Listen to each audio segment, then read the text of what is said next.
Bonjour à tous et merci de prendre le rendez-vous avec nous ce jeudi 15 septembre 2022. Eh bien, je partage avec vous ce matin les grands points retenus hier en Conseil des ministres puisque les membres du gouvernement, comme à l'accoutumée, se sont rencontrés hier mercredi.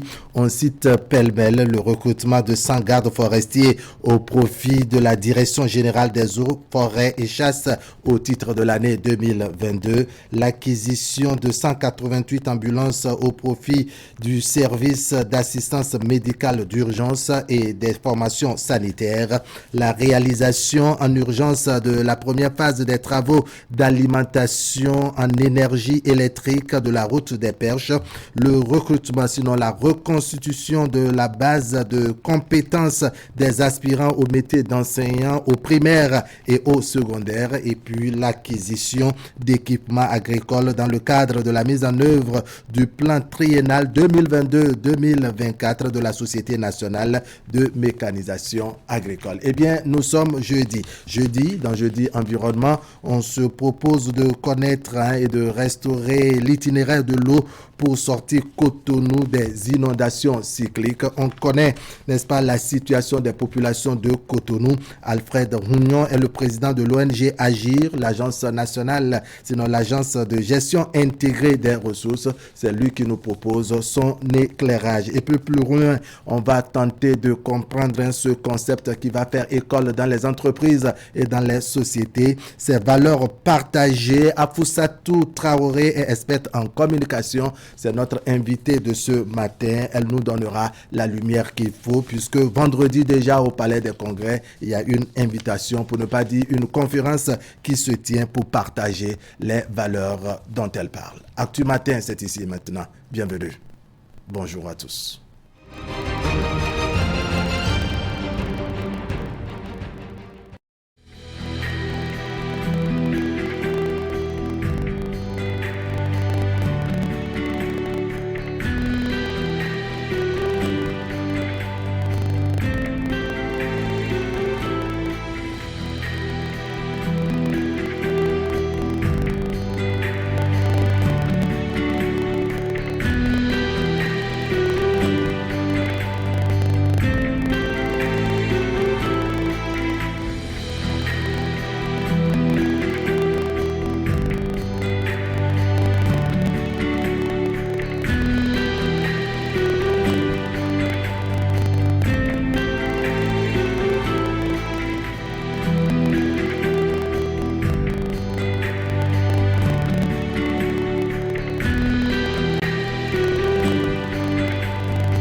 On va prendre les informations à la une des quotidiens parus ce jeudi, à commencer par le quotidien Maison Fraternité, Fraternité qui titre « Route des pêches, la lumière arrive, charme et sécurité renforcés, un plus pour la destination Bénin ». Et puis pré-rentrée scolaire 2022-2023, période de traumatisme pour les parents d'élèves. Et puis il y a dans les colonnes du quotidien Fraternité les observations du gouvernement sur l'attaque d'un poste douanier à Malanville. Les explications, bien entendu, du porte-parole du gouvernement, Wilfried Léandre Hungbeji. Secret de jeunesse, la crise de confiance, un couteau à double tranchant. Et puis, rentrée parlementaire chaotique au Sénégal, ces scènes augurent de lendemain extrêmement difficile. Achetez Fraternité, vous avez le reste des détails. On est maintenant à la une du quotidien L'Informateur. Attaque du poste de contrôle contrôle de la douane à Malanville, ce qu'en pense le pouvoir. Il y a eu un incident, mais aucune certitude sur la nature qui permettrait de le qualifier de terroriste, a déclaré le porte-parole du gouvernement Wilfrid Léandre Ngbeji. Et puis route des Perches, énergie électrique, la première phase d'alimentation autorisée. Et puis fraude dans une affaire d'établissement de 4 grises, déjà 20 personnes en prison, nous apprend le quotidien L'Informateur. À la une du quotidien de service public, La Nation, transport sanitaire d'urgence, acquisition prochaine de 188 ambulances. Une grande décision prise hier en Conseil des ministres. Et puis création d'un guichet unique d'embauche et de gestion, fin de calvaire pour Docker et Tacheron. L'autre vision à présent. Après sa démission inattendue du bloc républicain, le président Étienne Bidegla reçoit le soutien des personnalités emblématiques de la 6e circonscription électorale. La preuve que les dirigeants du bloc républicain vont se mordre les doigts. Et puis le quotidien L'autre vision qui nous apprend donc qu'à peine démissionné du bloc républicain, que le président Étienne Bidegla fait déjà l'objet d'une grande convoitise dans le rang des états-majors des différentes formations politiques dans la 6e circonscription électorale. Et selon les rumeurs qui font grand écho, Étienne Bidegla serait déjà approché et courtisé, n'est-ce pas, voire épaulé par des leaders politiques insoupçonnés qui souhaitent son rapprochement d'une autre formation politique. On est maintenant à la une du quotidien Le Matinal. Autorité de régulation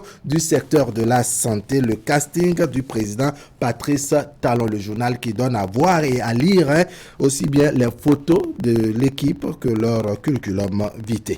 Attaque d'un poste douanier à Malanville. La piste terroriste écartée selon les explications du porte-parole du gouvernement Wilfrid Léandre Ngbeji.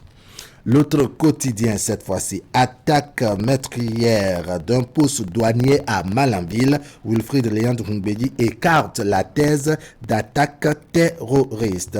Et puis, promotion du secteur de la santé, le gouvernement autorise l'acquisition de 188 ambulances. Lancement officiel de la campagne de commercialisation des amendes de Karité. Bembereke abrite l'événement pour compter de ce jour. Matin libre, quotidien Matin libre, affaire manuel scolaire du CP à imprimer en Inde. Voici pourquoi cette option du gouvernement. Le ministre des enseignements maternels et primaires s'explique, mais des craintes demeurent selon Matin libre. C'est ça la rentrée que nous allons effectuer, déplore le secrétaire général de la CSA Bénin dans les colonnes du quotidien Matin libre.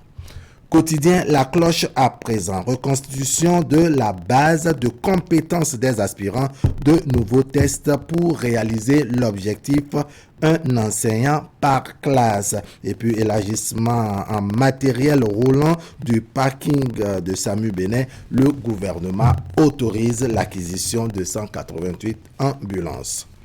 Palabre au quotidien. Deuxième session extraordinaire de l'année 2022 au Parlement. Examen dès lundi prochain et adoption du budget 2023 de l'Assemblée nationale. Le journal de notre époque pour finir, campagne de commercialisation des amendes de Karité, édition 2022-2023, ça s'ouvre ce jour à Bembereke, le kilo fixé à 110 francs CFA, prix plancher d'achat aux producteurs. On revient très rapidement à la une du quotidien Fraternité, route des pêches, la lumière arrive, charme et sécurité renforcée. Un plus pour la destination Bénin. Et puis pré-rentrée scolaire 2022-2023, période de traumatisme pour les parents d'élèves. Et puis le quotidien Fraternité qui donne à lire dans ses colonnes les observations du gouvernement sur l'attaque d'un poste douanier à Malanville. Secret de jeunesse, la crise de confiance, un couteau à double tranchant. Et puis rentrée parlementaire chaotique au Sénégal, des scènes ces scènes qui augurent donc des lendemains extrêmement difficiles pour le Sénégal. Clément Tchadé, bonjour. Bonjour Wahab, bonjour à toutes et à tous. Son et images, c'est avec vous. Oui, dans les titres, ce matin, Wahab Alikpara, les sommités du monde universitaire sont à Parakou depuis mardi. Les scientifiques de plusieurs pays d'Afrique, d'Amérique, d'Europe et de l'Asie se sont donné rendez-vous dans la cité de Koboro. Eh bien, c'est pour le 6e colloque scientifique international de l'université de Parakou. Assure également la transformation de Fonio, céréale la plus ancienne d'Afrique, qui était largement restée manuelle. De nos jours, elle connaît peu à peu un changement grâce aux nouvelles technologies et des méthodes de traitement de cette céréale cultivée dans la région de Boukoumbe. Ce matin, je vous amène découvrir une unité de transformation. Vous verrez d'ailleurs les différentes étapes de cette transformation industrielle. Voilà Clément Tchadé, on va faire un tour à la régie. On prend une pause et on revient développer.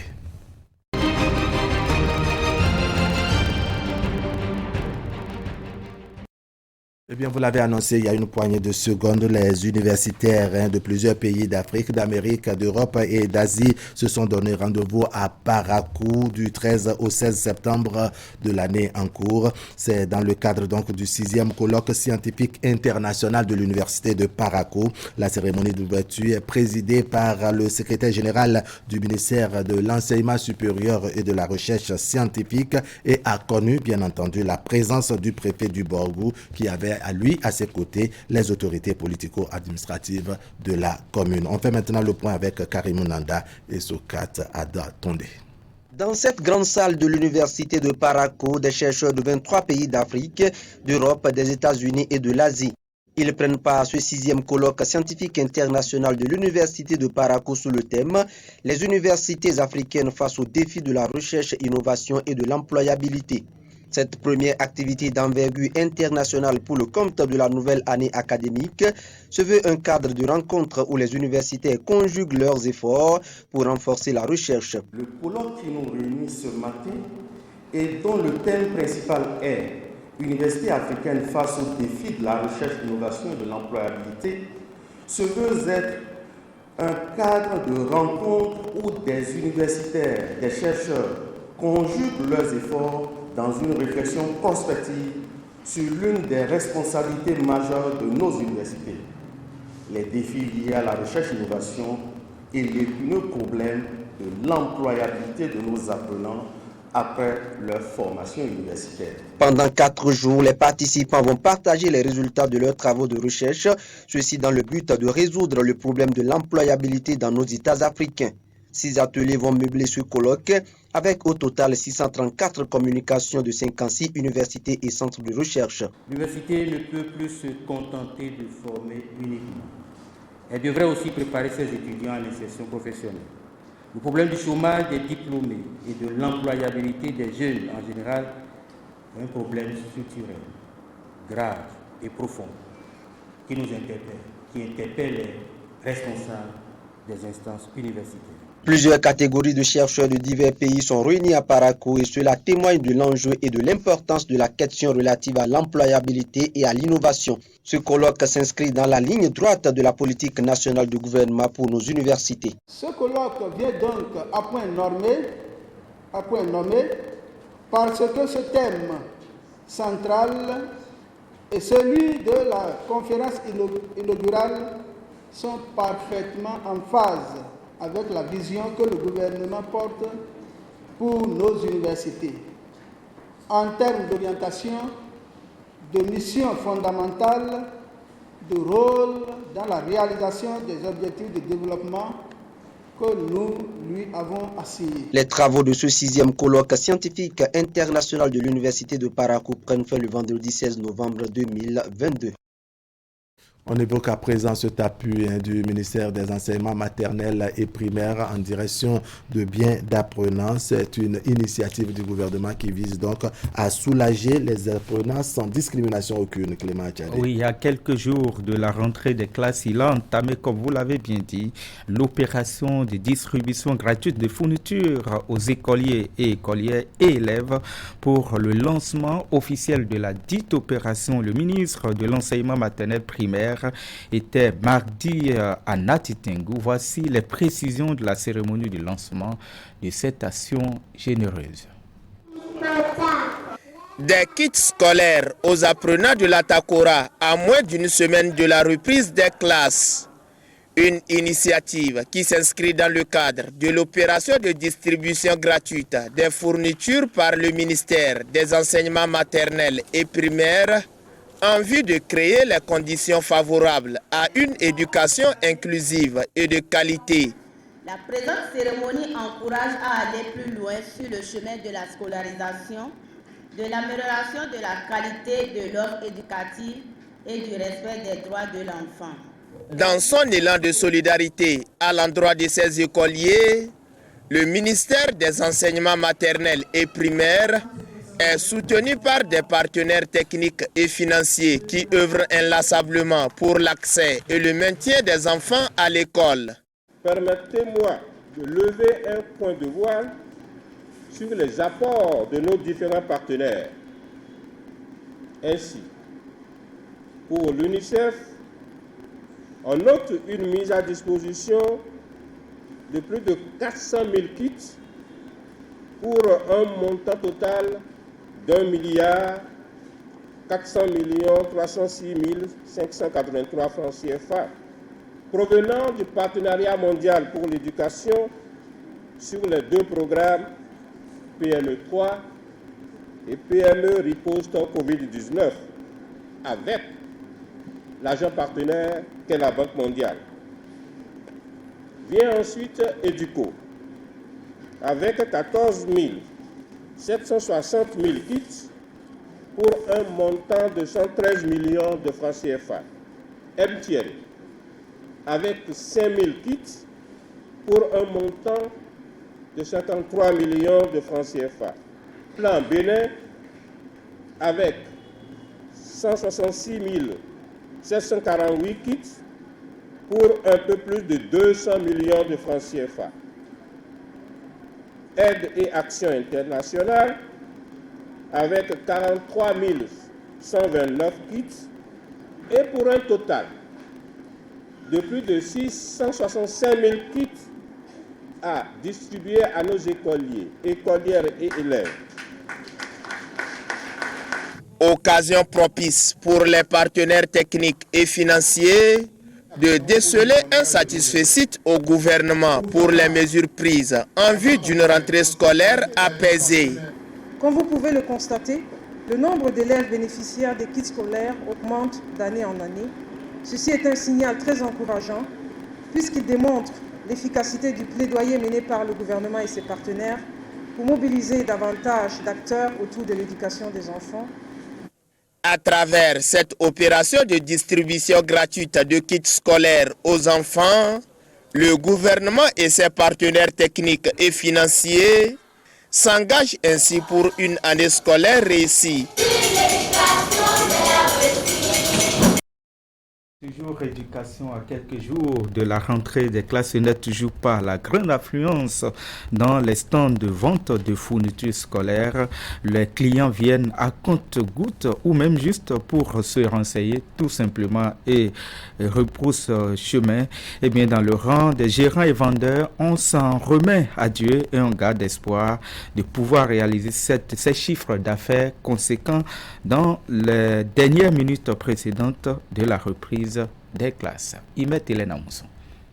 En vacances officiellement depuis la fin du mois de juillet, écoliers, élèves et enseignants reprennent dans quelques jours le chemin de l'école en prélude à la rentrée scolaire 2022-2023 Outre les autorités en charge du système éducatif, les administrations des différents établissements maternels primaires et secondaires, les parents d'élèves aussi savent faire dans les préparatifs pour faciliter l'achat des fournitures à ces derniers. Des points de vente sont installés partout dans les villes, à Boïkon comme dans les communes environnantes. Le constat est le même, il n'y a pas d'affluence devant les stands. Pour le moment, ce n'est pas encore ce qu'on veut, mais bon, on espère qu'ils viennent beaucoup payer. Les clients viennent un peu.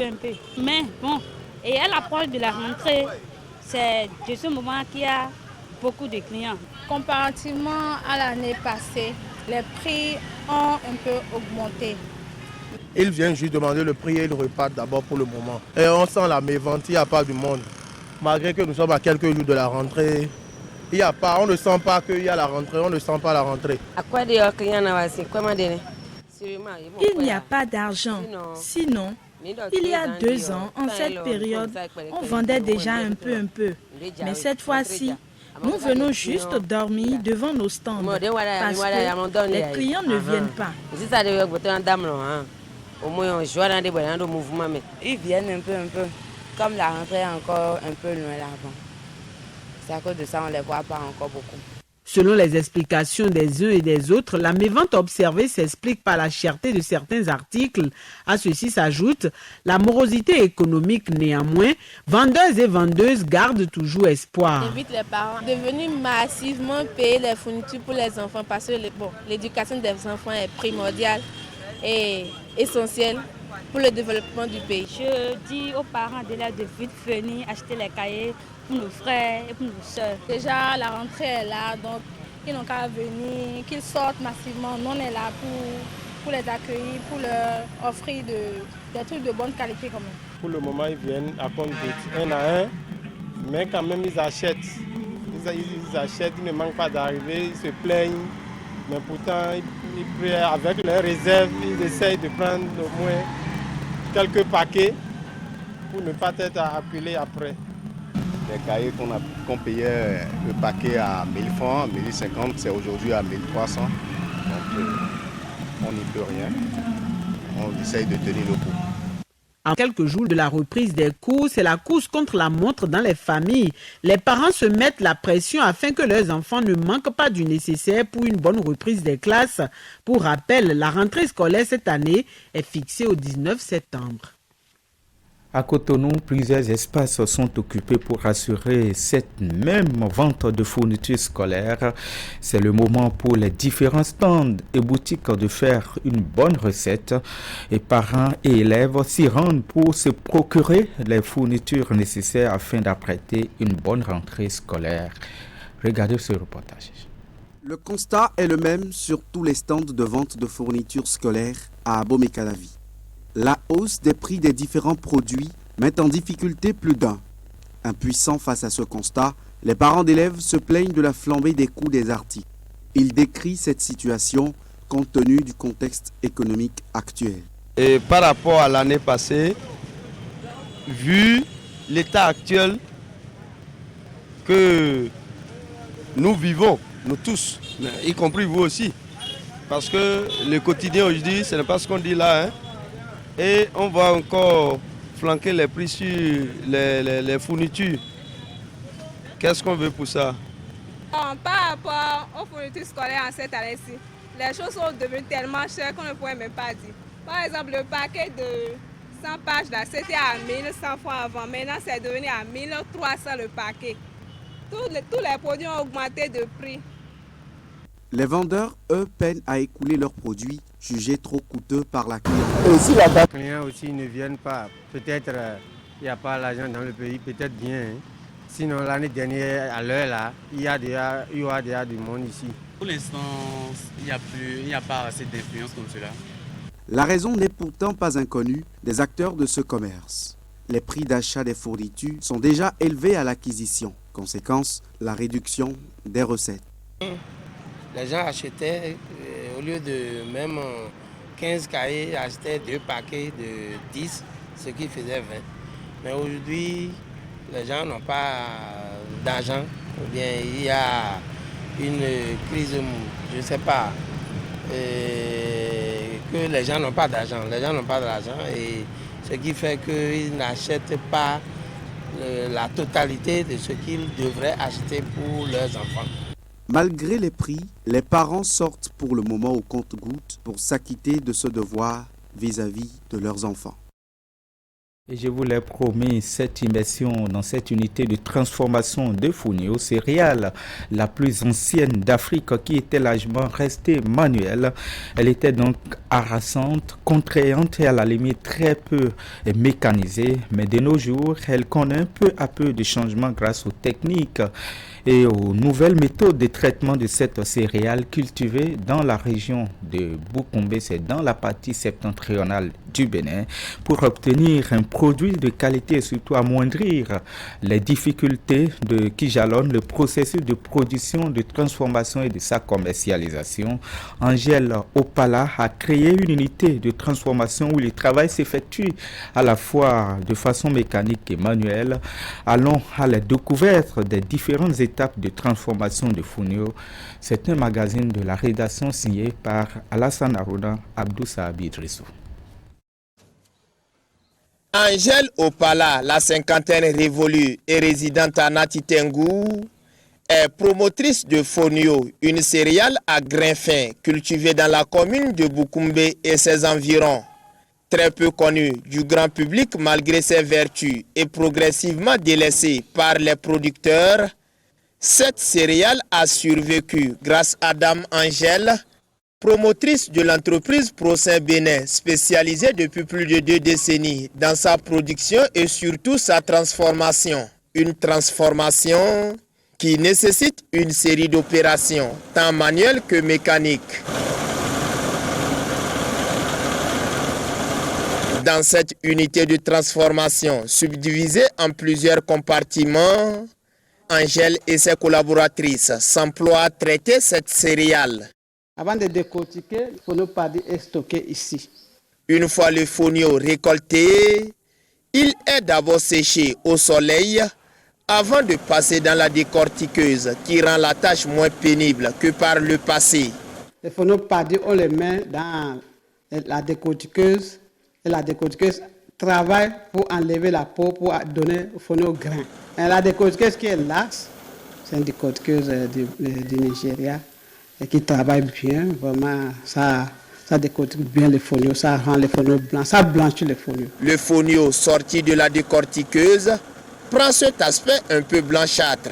Il pourra ainsi subir d'importants criblages par plusieurs lavages pour parvenir à éliminer les impuretés. Ici, c'est la salle de transformation. Nous lavons notre fonio avec l'eau des pompes. Nous avons un château d'eau avec l'eau de forage que nous lavons ici. Voilà les robinets, voilà les tables où les dames déposent leurs bassines pour laver les fonio. Vraiment, c'est fonio de qualité, l'eau propre. C'est une bonne salle très bien arrangée grâce à nos partenaires qui nous ont accompagnés. Après les opérations de lavage et de blanchiment, vient celle de séchage. Une opération qui se fera grâce à ce séchoir moderne. Nous séchons notre fonio à n'importe quel moment. Qu'il pleut, qu'il neige, nous avons notre séchoir à l'intérieur ici. Vraiment, si vous regardez, c'est un séchoir vraiment impeccable qui nous aide à sécher au moins 90 kg par heure. Et nous remercions aussi nos partenaires qui nous ont accompagnés pour avoir ces séchoirs-là. Aujourd'hui, on ne s'inquiète pas. En août, en juillet, à tout moment qu'il pleut, nous avons nos séchoirs pour sécher à l'intérieur, pour éviter les microbes, pour avoir un bon produit pour la santé de nos clients. Une fois séché, nous transformons ici.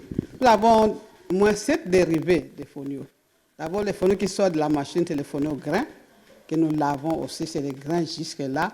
Mais arrivé dans cette salle, nous transformons à cuit de fonio à travers la farine, couscous de fonio, semoule de fonio, fonio grains. Nous transformons aussi fonio complet et autres.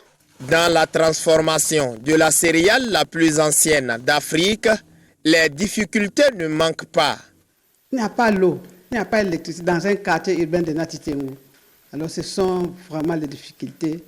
Et à part ça, des matériels de transformation, on n'en trouve pas au Bénin. Il faut toujours aller dans la sous-région pour trouver matériel de transformation. Jusque-là, les fourneaux n'ont pas encore d'accompagnement. Nous avons la clientèle, nous avons la demande. On n'arrive pas à satisfaire parce que les producteurs ne sont pas accompagnés. Et le gouvernement n'a pas encore pris le phono comme filière. Il se débrouille avec des petites dimensions. On n'arrive pas à satisfaire les masses parce que sur les terrains, on n'en trouve pas. Reconnu pour ses qualités gustatives et nourrissantes, le fonio, un produit alimentaire bio, est riche en zinc, calcium et magnésium. C'est la fin de ce mini-journal. Merci de m'avoir suivi, Wahab. On va se retrouver demain vendredi. Allez, demain vendredi, on vous attend par ici, Clément Tchadé. Merci beaucoup. On va parler sport cette fois-ci avec Ali Mouni, entre autres choses. On aura notre invité, Ali Lessessou, qui est le tout nouveau président et un président fraîchement élu de l'ensemble sportif des étudiants. Il viendra nous décliner ses ambitions, sa feuille de route pour un mandat réussi. À tout de suite.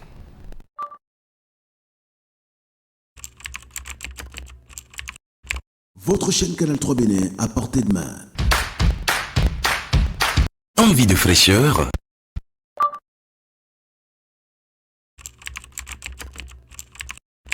Votre chaîne Canal 3 Bénin à portée de main.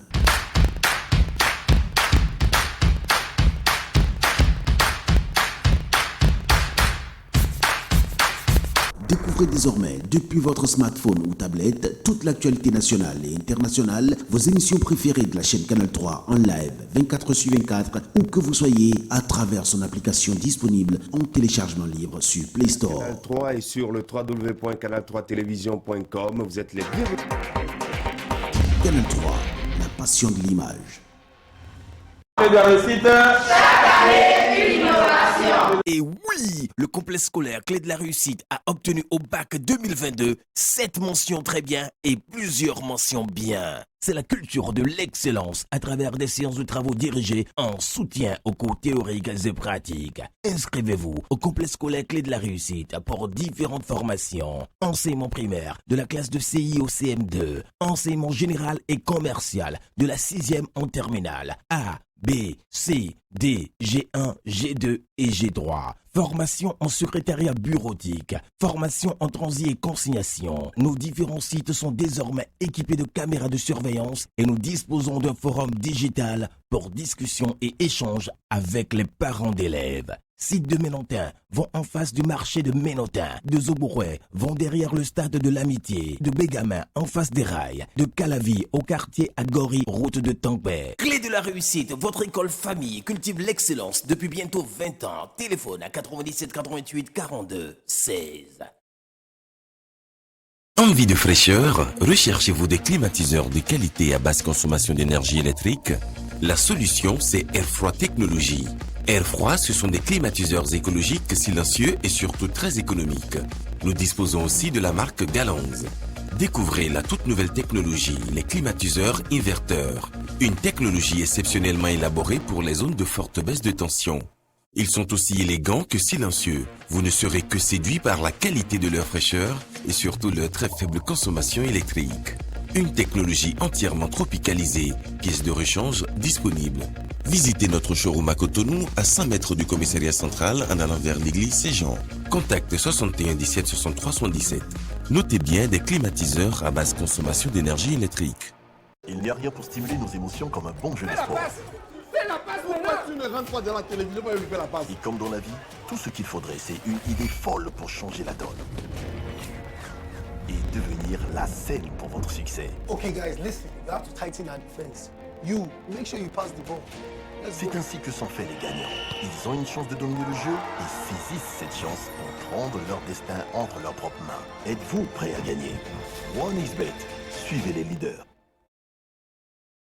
Vivez chaque jour des sensations fortes sur votre radio. Ça y est, Fraternité FM, numéro 1 des radios du Septentrion se rapproche de vous. Téléchargez gratuitement sur Google Play Store l'application Fraternité FM pour savourer, où que vous soyez dans le monde, les informations, la belle musique en temps réel et tout notre merveilleux programme. Fraternité, votre FM à Parakou, la radio de tous les jours.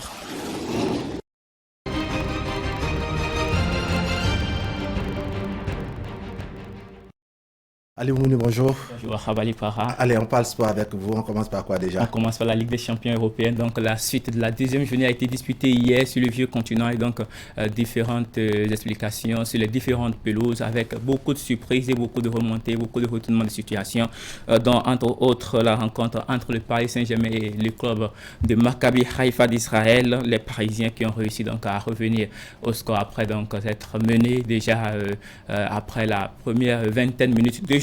Donc les Parisiens ont réussi à prendre le dessus sur les adversaires.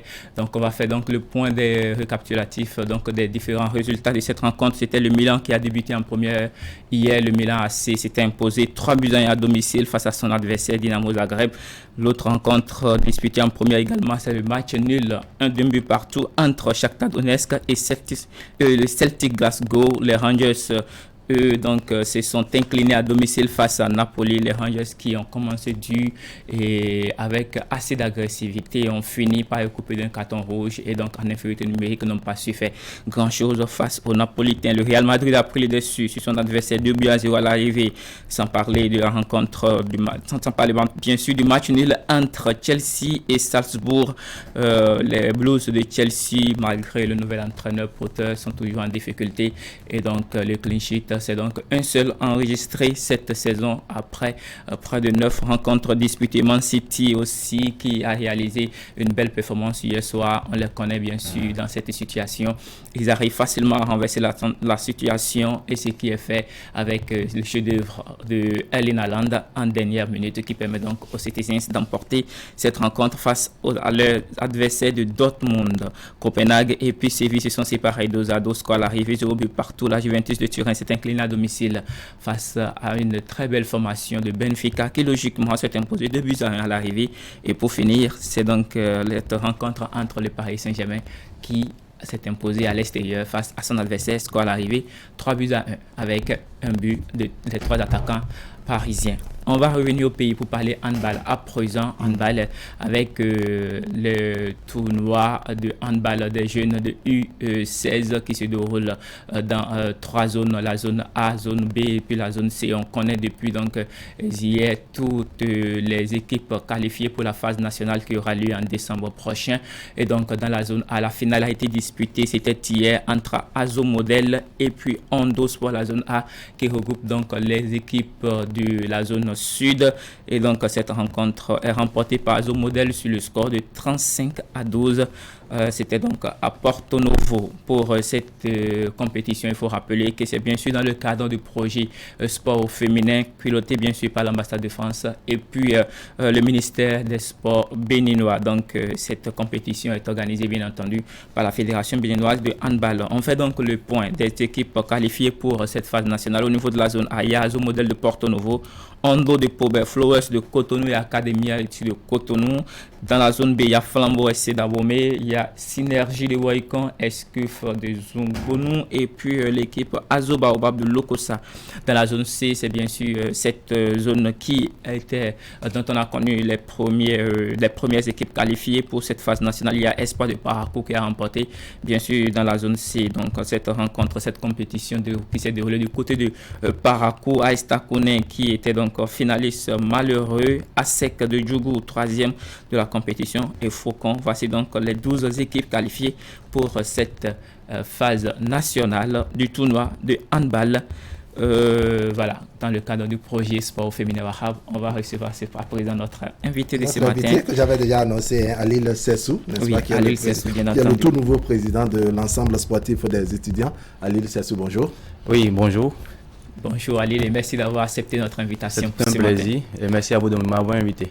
Vous avez pris le flambeau hier au niveau de l'ensemble sportif des étudiants, donc ce Creuset, je dirais cette entité, sinon voilà, ce bureau qui s'occupe des activités sportives des universités, de l'université d'Abomey-Calavi.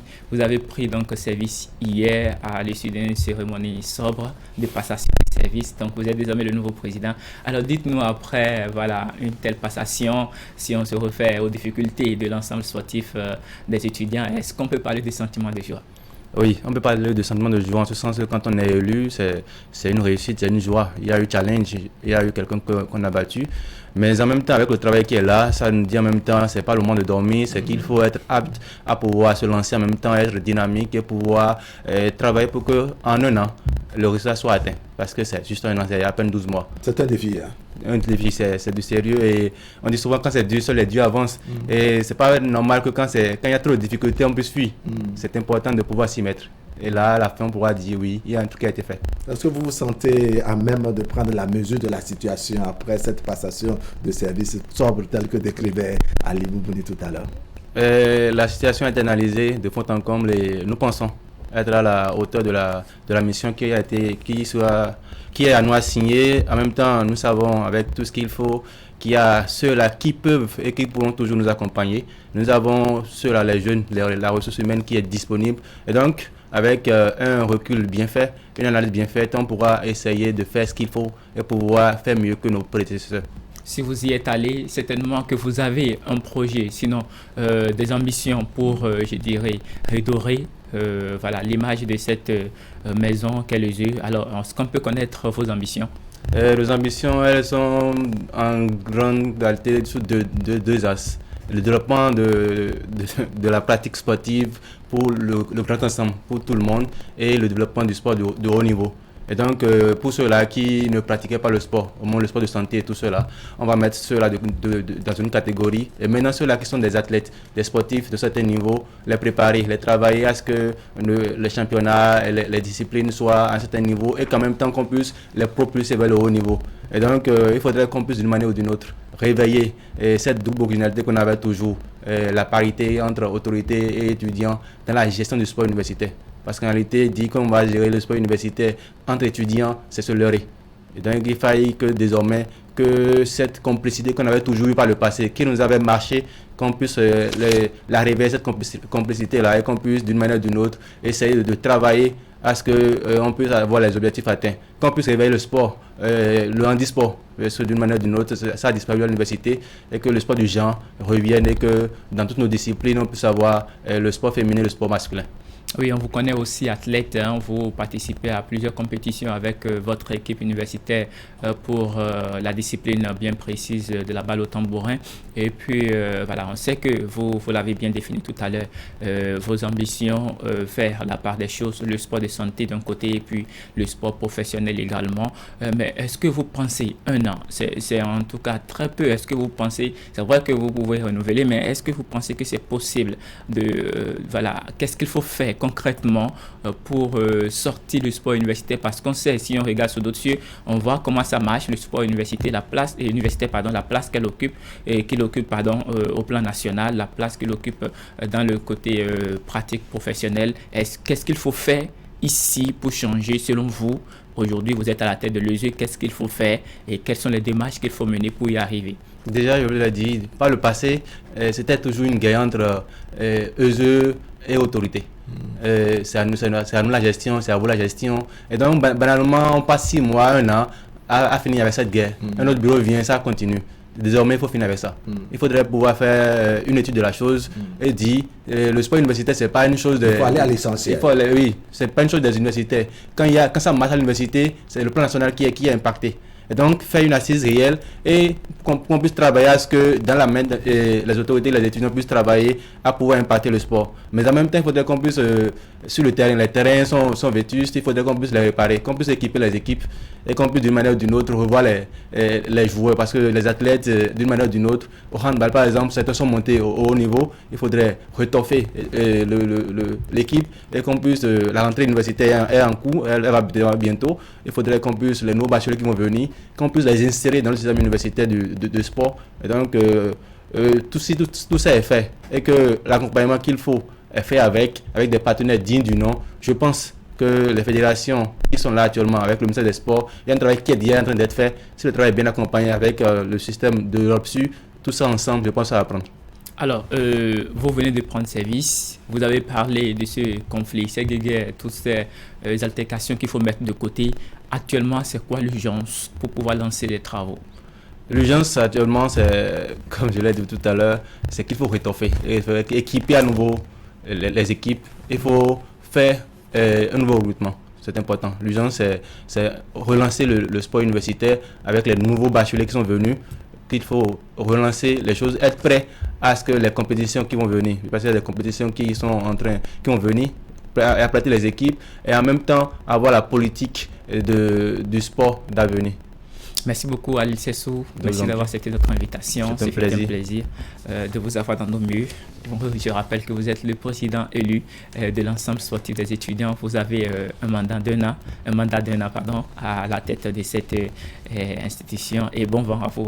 Merci beaucoup. Merci beaucoup. On va espérer Alil Sessou à la fin de son mandat. On fera le bilan avec lui. On prend donc le rendez-vous. Et puis il y a un autre rendez-vous à prendre. C'est le rendez-vous du vendredi 16 septembre 2022. C'est au Palais des Congrès. Afissatou Traoré viendra nous expliquer de quoi cela retourne. Il s'agit bien entendu d'une conférence sur la valeur partagée, un concept qui va faire école aussi bien dans les entreprises que dans les sociétés. De quoi s'agit-il exactement? Afsat Traoré est experte en communication au niveau donc de FONIS. FONIS qui est une agence de communication et de relations publiques présente dans plusieurs pays d'Afrique et d'Asie. On aura donc son éclairage. À tout de suite.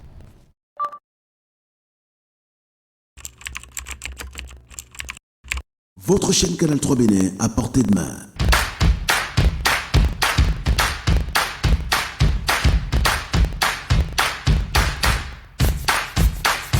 Découvrez désormais, depuis votre smartphone ou tablette, toute l'actualité nationale et internationale, vos émissions préférées de la chaîne Canal 3 en live 24/24, où que vous soyez, à travers son application disponible en téléchargement libre sur Play Store. Canal 3 et sur le www.canal3television.com, vous êtes les bienvenus.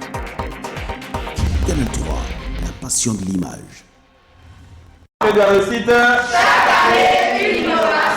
Et oui, le complexe scolaire Clé de la Réussite a obtenu au bac 2022 7 mentions très bien et plusieurs mentions bien. C'est la culture de l'excellence à travers des séances de travaux dirigées en soutien aux cours théoriques et pratiques. Inscrivez-vous au complexe scolaire Clé de la Réussite pour différentes formations. Enseignement primaire de la classe de CI au CM2, enseignement général et commercial de la 6e en terminale, A, B, C, D, G1, G2 et G3. Formation en secrétariat bureautique, formation en transit et consignation. Nos différents sites sont désormais équipés de caméras de surveillance et nous disposons d'un forum digital pour discussion et échange avec les parents d'élèves. Sites de Ménontin vont en face du marché de Ménontin, de Zobouré vont derrière le stade de l'Amitié, de Bégamin en face des rails, de Calavi au quartier Agori, route de Tampere. Clé de la Réussite, votre école famille cultive l'excellence depuis bientôt 20 ans. Téléphone à 97 88 42 16.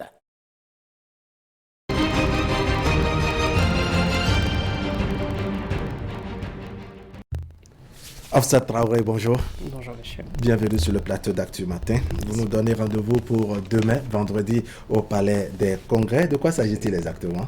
Alors, il s'agit d'une conférence, la première dans son genre au Bénin, ce qui se tiendra donc au Palais des Congrès à Cotonou, à la Salle Rouge. Il s'agit de la conférence sur la Shared Value. La Shared Value, c'est un concept américain créé par le professeur Michael Porter, qui est en fait l'étape supérieure de la responsabilité sociétale des entreprises. Donc, il s'agit pour les entreprises de créer un impact social tout en étant sûr d'avoir une certaine valeur économique. Parce qu'on se rend compte aujourd'hui que la responsabilité sociétale des entreprises a ses limites, puisqu'il s'agit d'allouer un budget bien déterminé à des activités sociales choisies en fonction des intérêts des uns et des autres. Mais à la fin de la journée, ça enlève aux revenus de l'entreprise et c'est juste du donnant-donnant à temps plein. Et pour les entreprises qui, rappelons-le, sont abus commercial quand même, ça peut être compliqué d'en faire beaucoup parce que c'est de l'argent qui se soustrait. Donc l'intérêt de la shared value, c'est d'une certaine façon de s'assurer un retour sur investissement. Donc créer un impact dans la société, être sûr de continuer à aider les gens, pour qu'il y ait un retour pour la compagnie, qu'elle puisse le faire de façon générique. Donc une espèce d'économie circulaire. D'accord. Alors qui sont ceux qui sont ciblés pour cette conférence que vous animez demain? Alors, vu que c'est la toute première, l'idée c'est d'avoir les grandes entreprises, d'avoir toutes les organisations qui agissent dans le domaine des ODD, puisque la valeur partagée tourne autour de ces thèmes-là, d'avoir bien évidemment les autorités locales, les autorités gouvernementales. L'idée c'est d'expliquer le concept qui n'est pas forcément connu de tous, de s'entendre sur la façon de procéder, de créer une communauté de la shared value au Bénin et après d'intégrer le maximum de personnes possible. D'accord. Alors, comment les choses vont se passer concrètement? Le programme de façon officielle, c'est quoi? Alors, nous avons une journée pleine. Wow. Donc, on commence à 8h au Palais des Congrès. Il y a 2 choses qui vont se passer simultanément. Il y a la conférence qui se tiendra dans la salle rouge. Donc, ça, c'est pour les professionnels. C'est ciblé. Tout le monde n'est pas forcément intéressé par ce qui se dira. Il y aura surtout des panels lors de cette conférence. Et simultanément, à l'extérieur, sur l'esplanade, vous aurez un village social. Puisqu'il s'agit, à la fin de la journée, de contribuer au développement du Bénin. Donc, de mettre en avant ce que nous avons de mieux à proposer. Donc, il y aura un village social, le Bénin, que j'aime, avec plein d'entrepreneurs agissant dans les domaines de l'agroalimentaire, du textile, de la technologie. On essaye de montrer un éventail de ce que le Bénin propose de meilleur. Nous sommes parrainés par le ministère du Tourisme, de la Culture et des Arts. Donc, à l'intérieur de la salle, pendant le panel, il y aura divers sujets relatifs au tourisme, à la culture et aux arts, et comment la shared value peut permettre de les développer. Parce qu'à la fin de la journée, on veut révéler le Bénin à tous. D'accord, shared value, je crois littéralement, ça signifie valeur partagée. Dans une société, de façon claire, comment cela fonctionne? Alors, nous savons qu'une entreprise, comme je le disais, peut faire de bonnes actions de façon épisodique. D'accord. L'idée de la shared value, vu qu'il s'agit de lui assurer un retour, par exemple, si une entreprise dans une communauté où elle estime ne pas suffisamment avoir de talent ou manquer de ressources, par exemple pour ses recrutements, peut offrir une formation à un certain nombre de personnes. Une fois ces personnes formées, quand elles ont monté en capacité, en aptitude, maintenant elles peuvent être recrutées par cette entreprise. Donc la formation n'était pas vaine, puisque ces mêmes personnes retournent après dans l'entreprise et ça circule. Pour apporter un plus. Exactement. Donc l'entreprise redonne à la communauté et la communauté en échange lui apporte aussi des choses. Mais le domaine sur lequel nous allons nous concentrer demain, ça va être sur tout ce qui a rapport au tourisme et à la culture au Bénin. D'accord. Qu'est-ce qui a motivé, je dirais, cette initiative? Alors, vous faites partie de quel constat? En fait, Phoenix est une agence de communication ouest-africaine. Nous intervenons dans plusieurs pays. Nous avons un portefeuille de clients qui sont très intéressés par toutes les actions qui peuvent avoir des impacts sociaux.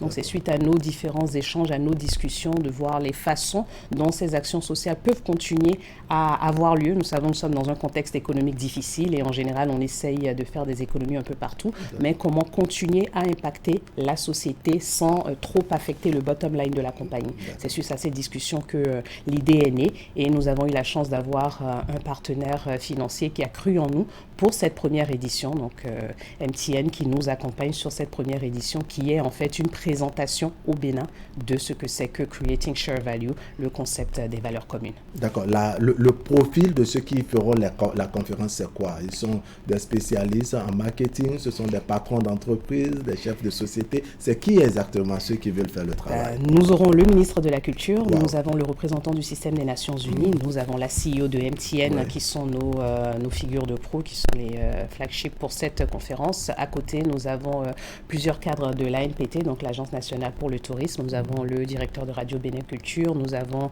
des personnes de l'école du patrimoine.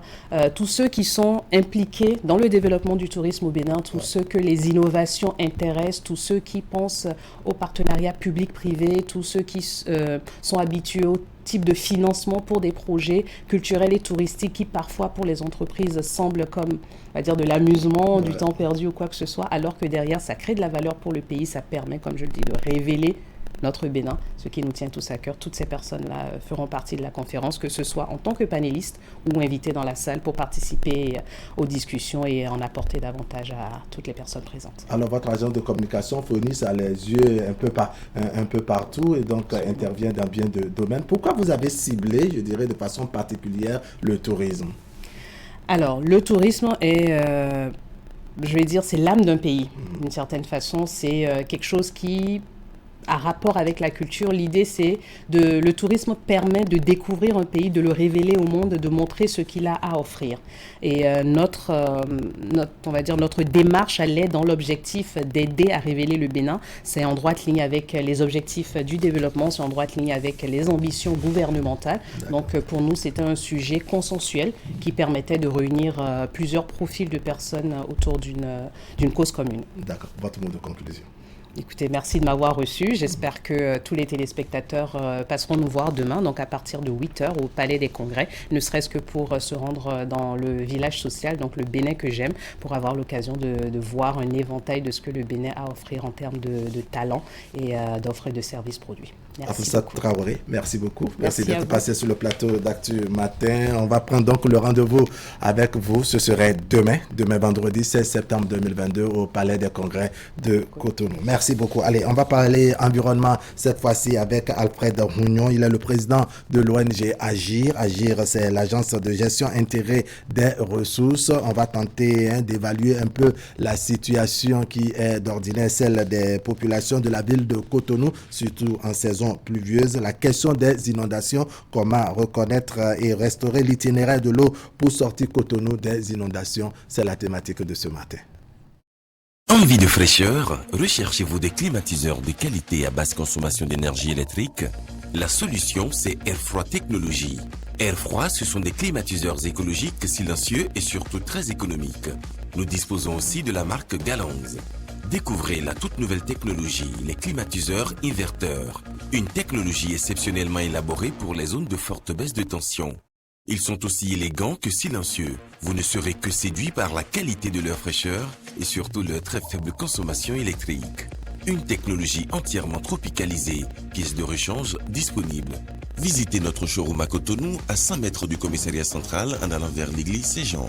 Contact 61 17 63 77. Notez bien des climatiseurs à basse consommation d'énergie électrique. Il n'y a rien pour stimuler nos émotions comme un bon jeu de sport. Fais la passe maintenant. Tu ne rentres pas dans la télévision pour lui faire la passe. Et comme dans la vie, tout ce qu'il faudrait, c'est une idée folle pour changer la donne. Et devenir la scène pour votre succès. Okay guys, listen. We have to tighten our defense. You, make sure you pass the ball. C'est ainsi que sont faits les gagnants. Ils ont une chance de dominer le jeu et saisissent cette chance pour prendre leur destin entre leurs propres mains. Êtes-vous prêt à gagner? 1xBet, suivez les leaders.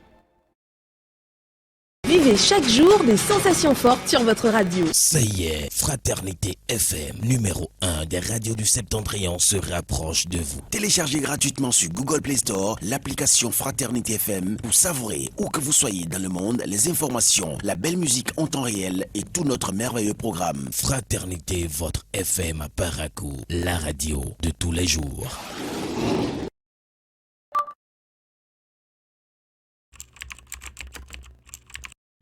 Votre chaîne Canal 3 Bénin à portée de main.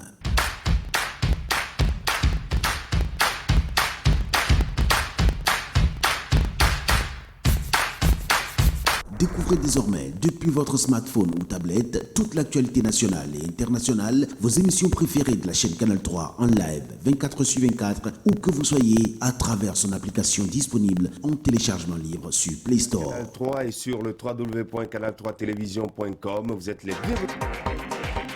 Canal 3, la passion de l'image.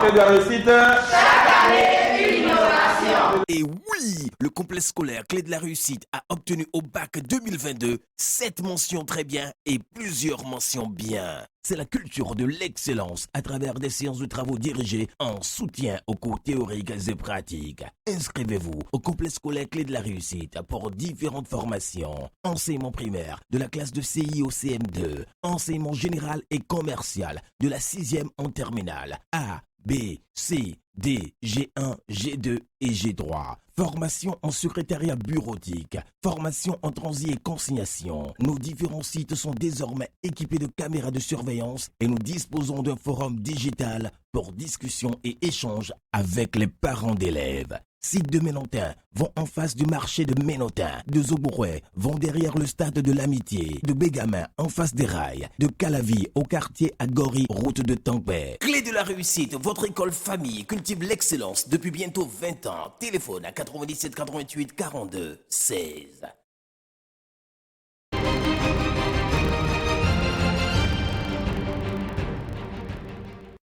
Action Wakani, Action, bonjour. Bonjour Wahab. Emmanuel Niambossou. Bonjour. On est bien réveillé avec une forte pluie aussi bien sur le littoral que sur le département de l'Atlantique. En tout cas, à Bomé-Calavi, ça n'a pas été facile. Après Rougnon, bonjour. Bonjour. Allez, bienvenue sur le plateau d'Actu Matin. Vous êtes le président de l'ONG Agir. Avec vous, on parle question environnementale. On essaie donc de tracer ou d'identifier l'itinéraire de l'eau dans la ville de Cotonou. On sait comment Cotonou, n'est-ce pas, nage dans l'eau en saison pluvieuse. C'est vrai qu'il y a des efforts du gouvernement en ce qui concerne l'asphaltage et bien d'autres pour soulager les populations. On essaie donc, disais-je, de tracer, d'identifier et de restaurer l'itinéraire de l'eau pour sortir Cotonou des inondations. Il y a un travail qui est réalisé par Sion Kanya Sion. On va consulter les images et on revient sur le plateau. Cette année, la crue s'est annoncée tôt à Cotonou. En une semaine, elle a jeté son dévolu sur les endroits habituels, les abords de cours d'eau, les marécages et les voies d'évacuation vers le lac Nokwe, mettant ainsi en difficulté les riverains dont des artisans. Tous les ans, nous vivons la crue. L'eau est toujours là et celle de cette année est déjà de trop. En une semaine, la hauteur d'eau est montée et va l'être davantage. Ça nous inquiète. Et ça nous dérange même. Parce qu'au fur et à mesure passé hier, là, par exemple, hier, l'eau, ça n'était pas rempli comme ça. Mais aujourd'hui, ça s'est élevé, quoi. Donc, en ce qui concerne l'eau du pont, là, donc ça, là, on peut dire que c'est risque. Ça mène beaucoup de personnes en accident, quoi. Je ne sais pas ce que je vais dire. C'est la montée de l'eau et cela nous cause d'énormes dommages. Des fois, l'eau envahit nos chambres et nous ne savons plus où donner de la tête. Patrice Yemadje, maître soudeur, a son atelier dans sa concession ici à Vossa. L'arrivée de la crue le freine dans son travail. En période de crue, le travail est au ralenti ou carrément abandonné. Si tu arrives à avoir de petites commandes, tu es obligé d'aller les exécuter auprès d'autres amis.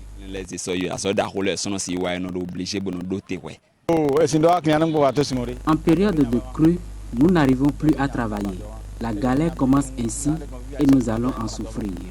Demain, je ne pourrai pas être à l'atelier par crainte que l'eau augmente. Ici à Kindonou, le passage de la vendeuse de bouillie à base de riz soulage les riverains. Mais d'ici peu, son activité va tourner au ralenti. Avec la montée des eaux, mon commerce n'est plus florissant. Nous traversons de durs moments car nombre de mes clients préfèrent rester chez eux. L'inondation est source de plusieurs maux pour les habitants. C'est une source de nombreuses maladies, surtout chez les enfants. Les moustiques pullulent et cela entraîne le paludisme. Ils doivent braver les eaux pour rejoindre ou sortir de leur maison. Sur les visages des sinistrés, la désolation est grande. Ils en appellent au gouvernement.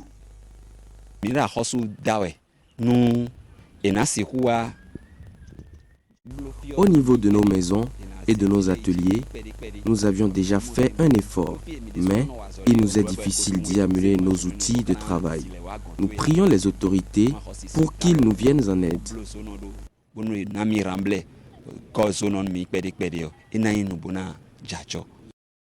Quelques jours encore et l'eau va monter davantage. L'allure qu'elle a prise depuis le début de la crue est la preuve qu'elle ne va pas s'arrêter de sitôt. On a vu votre travail. Je m'en vais faire la question maintenant à Emmanuel Niambossou. Comment vous percevez les choses? Oui, c'est la dure réalité vécue par les populations de certains quartiers de Cotonou. Est-ce que c'est la faute de ces populations? Est-ce que c'est la faute au cadre du Bénin et donc à l'État béninois qui n'a pas su en son temps définir les limites de l'occupation du terrain? Est-ce que c'est la faute à ceux qui, bien que constatant que nous sommes dans dans une zone marécageuse. On laissait faire, ils sont allés s'y installer. Aujourd'hui, quand vous prenez par exemple l'endroit que l'État veut transformer, où l'État veut construire le contournement nord de Cotonou, vous vous rendez compte que il y a une dizaine d'années, il n'y avait pas de vie à ce niveau, il n'y avait pas de maison à ce niveau-là. Mais aujourd'hui, des gens, ils s'arrangent, on déverse un peu d'ordures, après on remblait, après vous voyez, c'est des maisons qui sortent de terre, et on a laissé faire. Je me demande si on ne pleut pas aujourd'hui sur de l'air renversé, qu'est-ce qu'on peut encore faire? L'itinéraire de l'eau, on connaissait ça, et Alfred Rougnon pourra nous le dire, mais il se fait que malheureusement, ça se passe à Cotonou. On vit déjà les conséquences de cette occupation anarchique de trucs de l'eau, mais à Calavi également, dans d'autres villes du Bénin également, ça se passe, et on se tait. Après, on pourra tous s'asseoir pour pleurer, en disant que l'eau vient, l'eau dérange, l'eau fait déménager et tout. Il vaut mieux vite faire et arrêter la saignée. À ce moment, pour vous qui avez vécu la situation sur le terrain, parce qu'on a suivi tout à l'heure votre reportage, quel est votre sentiment, votre état d'âme quand vous voyez les populations, n'est-ce pas, faire des jeux d'acrobatie, jouer les équilibristes avant de traverser et accéder à leur ménage? Un tournage dans la journée où on voit les difficultés des riverains, des populations à emprunter les voies qui donnent accès à leur maison. Imaginez-vous que ce soit dans la nuit. Dans l'obscurité. Comment est-ce que ces populations-là se débrouillent pour vivre dans ces zones-là? Il y a des riverains au lac Nokoué qui n'ont pas souhaité se faire enregistrer, qui n'ont pas souhaité qu'on prenne même leur cadre de vie parce qu'ils sont mitoyens au lac Nokoué. Et il n'y a pas d'endroit, vous voyez, depuis le collège d'enseignement général le Nokoué, comme on dit, non loin de nous ici. Ce n'est pas possible ce que vous y voyez. Et des gens sont obligés de rester là. Lorsque vous allez à Vossa, c'est pareil, on voit même des immeubles dans ces zones-là. Et Herman le disait tantôt, comment est-ce qu'on en est arrivé à ce niveau-là pour que c'est une question qu'on fera tout à l'heure. Que des gens aillent jusqu'à construire des immeubles dans ces zones. Et dites-vous, en période... il y a une voie qui quitte le marché de Fifadi qui passe dans les bas-fonds là jusqu'à déboucher sur Beniromere. En saison de pluie, cette voie disparaît alors que en période sèche, elle est empruntée, elle est utilisée par des véhicules à 2 roues comme à 4 roues. Mais en période de crue, c'est des barques, c'est des pirogues qui font la traversée là. Et vous pouvez faire près de 3 ou 4 kilomètres sur l'eau pour le même itinéraire pour rejoindre Beniromere. C'est pénible, cela sort de l'ordinaire. Et puis on se demande comment est-ce que ces populations-là arrivent à y vivre. Et le reportage que nous avons fait, il y a un de nos interviewés qui parlait de maladies que cela engendre, notamment le paludisme, parce que les moustiques... C'est un nid pour les moustiques. C'est un nid pour les moustiques. Et vous voyez, c'est-à-dire, on avait eu assez de peine nous-mêmes à accéder à ces zones, parce que il fallait aussi prendre des... Et quand on voit ce que vous avez, on sent qu'à l'arrière-plan, il y a encore des maisons, il y a des plus perspicaces qui se sont installées encore un peu plus au fond. Derrière l'atelier du soudeur que nous avons vu dans le reportage, il y a une centaine de maisons, mais qui sont pratiquement dans l'eau. Et des fois, c'est que ces occupants-là sont obligés de quitter leur maison le temps de la crue pour aller trouver une habitation à louer quelque part ou rester auprès d'un parent ou d'un ami. Vous voyez, c'est toute une peine toute une peine. C'est vraiment, ça fait un peu ça donne un tic, hein, Alfred Rougnon. Comment on en est arrivé là? Merci beaucoup. Je crois que sans transition, on peut dire que le phénomène est d'abord lié à l'absence d'aménagement. Tout le problème est unique. C'est très simple. Hein. C'est un problème lié au cadre. Et je vais peut-être être extrémiste, et uniquement les cadres. Parce que c'est l'absence d'aménagement qui crée tous ces problèmes que vous êtes en train de voir. C'est les dégâts collatéraux, l'installation humaine. En réalité, l'installation humaine ne pose aucun problème. Vous voyez, les gens vivent avec l'eau à Venise, vivent avec l'eau aux Pays-Bas. Donc en réalité, ce n'est pas l'humain. C'est le problème d'aménagement, la conception de l'aménagement. Et c'est là où la question que vous évoquez est très, très pertinente. L'itinéraire de l'eau. Lorsque les cadres veulent monter des projets de façon cloisonnée, c'est un cours d'eau, par exemple, qui part de Togbin, vous voyez, pour aller au lac Nokoué. Toutes les eaux pluviales sur le cordon littoral vont au lac Nokoué, direction Badagry. C'est l'exutoire naturel. Ça, si le postulat là n'est pas respecté, tout est foutu. Toutes les eaux, aucune eau ne va à la mer. Aucune eau ne traverse le cordon littoral pour aller à la mer. De Calavi, de Tori, tout descend pour rejoindre d'abord le premier marécage de Godomé qui vient du lac Toho pour aller au lac Nokoué. Le lac Nokoué, c'est le déversoir de l'Ouémé, vous savez. C'est l'Ouémé qui vient créer le lac Nokoué. Et après, il y a les pluies qui tombent sur le cordon littoral, qui sont aussi des précipitations, qui vont aussi évoluer vers le lac Nokoué et continuer vers l'Ouémé et aller à Badagry. Maintenant, s'il y a Cotonou est... Vous savez l'histoire, Cotonou, avec les colons, ce n'est pas nos rois qui ont créé Cotonou. En réalité, c'est vrai qu'il y avait le roi Guézo en 1872, 1873, qui a créé, comment on appelle, une sorte de douane, Kadjeoum, pour vérifier les flux, tout ça là. Mais en réalité, la pensée, aménagement à Cotonou, c'est les Français, qui étaient les premiers qui ont fait le cadastre. Et qu'est-ce qu'ils ont fait d'abord, avant de s'installer? Ils ont creusé un chenal. Ils ont percé le lac Nokoué parce qu'ils ont observé tous ces phénomènes où, pendant la période où ça monte, le zoo là est créé par l'Ouémé. C'est quand il pleut au nord, parce que l'Ouémé vient de l'Atakora. Hein. Quand il pleut au nord, tout vient, et puis même quand il n'y a pas plu à Cotonou, ça monte. Donc ils ont observé ces phénomènes, ils ont remarqué que le cordon littoral qui a été créé, c'est des phénomènes différents, je vais peut-être essayer d'expliquer rapidement. Le cordon littoral qui est créé d'abord, c'est à cause du basculement du globe. Le globe avait basculé, la prise en masse de l'eau douce dans le pôle nord, ça a donné des glaciers et ça a donné environ 10 km de terre émergée entre la mer et le continent, laissant le Nokoué qui était un fond de mer. Ça, je vous parle des années 10 000, 15 000 ans à l'arrière. Ce petit cordon-là qui est resté, qui a été un découvert de terre, où les gens sont venus s'installer, ça ne traversait pas trop. Il y a des coups d'eau, 2 coups d'eau, le Godomé, celui qui quitte Togbin, pour aller au lac, pour passer par Fifadji et aller au lac Nokoué, sont restés. C'est des fonds de mer. Très bien. Maintenant, lorsque les colons ont découvert ça, ils ont vu que c'est un espace neutre. Pourquoi? Parce qu'il n'y avait pas les Vaudous, il n'y a pas la communauté humaine, il n'y a que les gens de Gambier et consorts qui étaient là, qui ont fui aussi des royaumes. Ils ont fait d'abord, ils ont essayé, ils ont vu que chaque année, quand il n'y a plus, il y a la montée des eaux, c'est à peine 20 km² Cotonou, avec l'eau. Et quand ils ont creusé le chenal, percé le lac Nokoué qui se remplit, qui occupe le continent, la mer aussi, quand ça se lève, occupe le continent, donc il ne reste plus rien.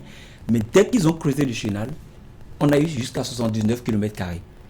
Maintenant, après, quand eux, ils ont déposé leur plan d'aménagement, ils ont dit, vu le phénomène qu'on a regardé nous-mêmes avant de creuser un chenal pour pouvoir s'installer, parce que c'est le chenal qui a donné la naissance au WALF.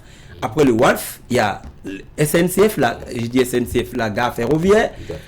Après, le port a évolué. Donc, vous voyez, ils ne sont pas allés d'abord de la queue. Ils sont partis de la tête. Nous allons régler le point de l'eau. Nous voulons que l'eau douce aille à la mer.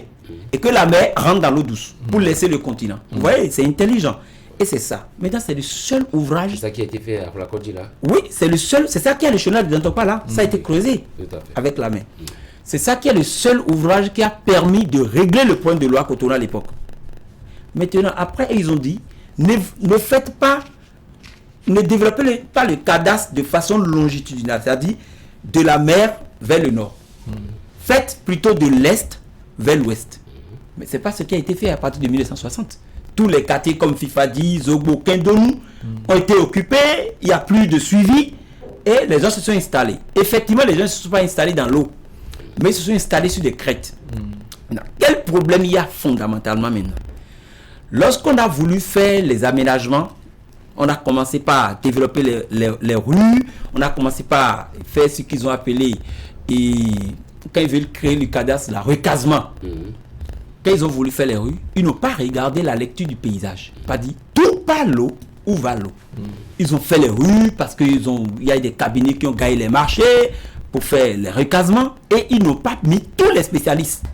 D'abord, à Cotonou, c'est d'abord les hydrauliciens, les spécialistes de l'eau qui vont passer clairement tracer l'itinéraire de l'eau.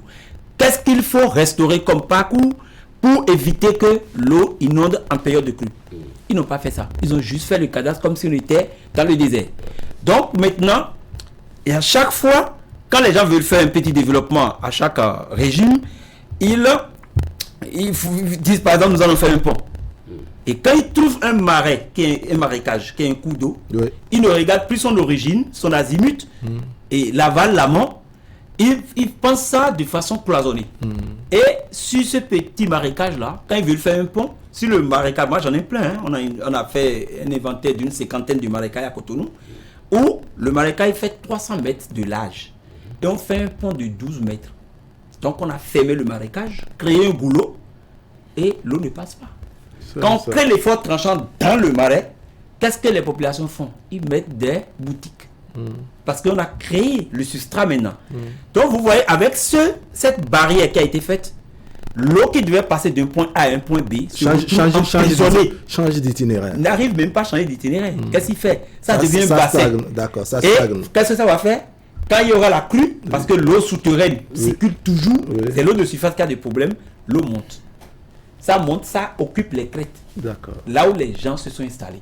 On dit qu'ils sont dans l'eau. C'est ça, ce phénomène que vous voyez tout le temps. Ça veut dire qu'il faut tenir compte de la longueur même des problèmes. Il faut restaurer le parcours de l'eau.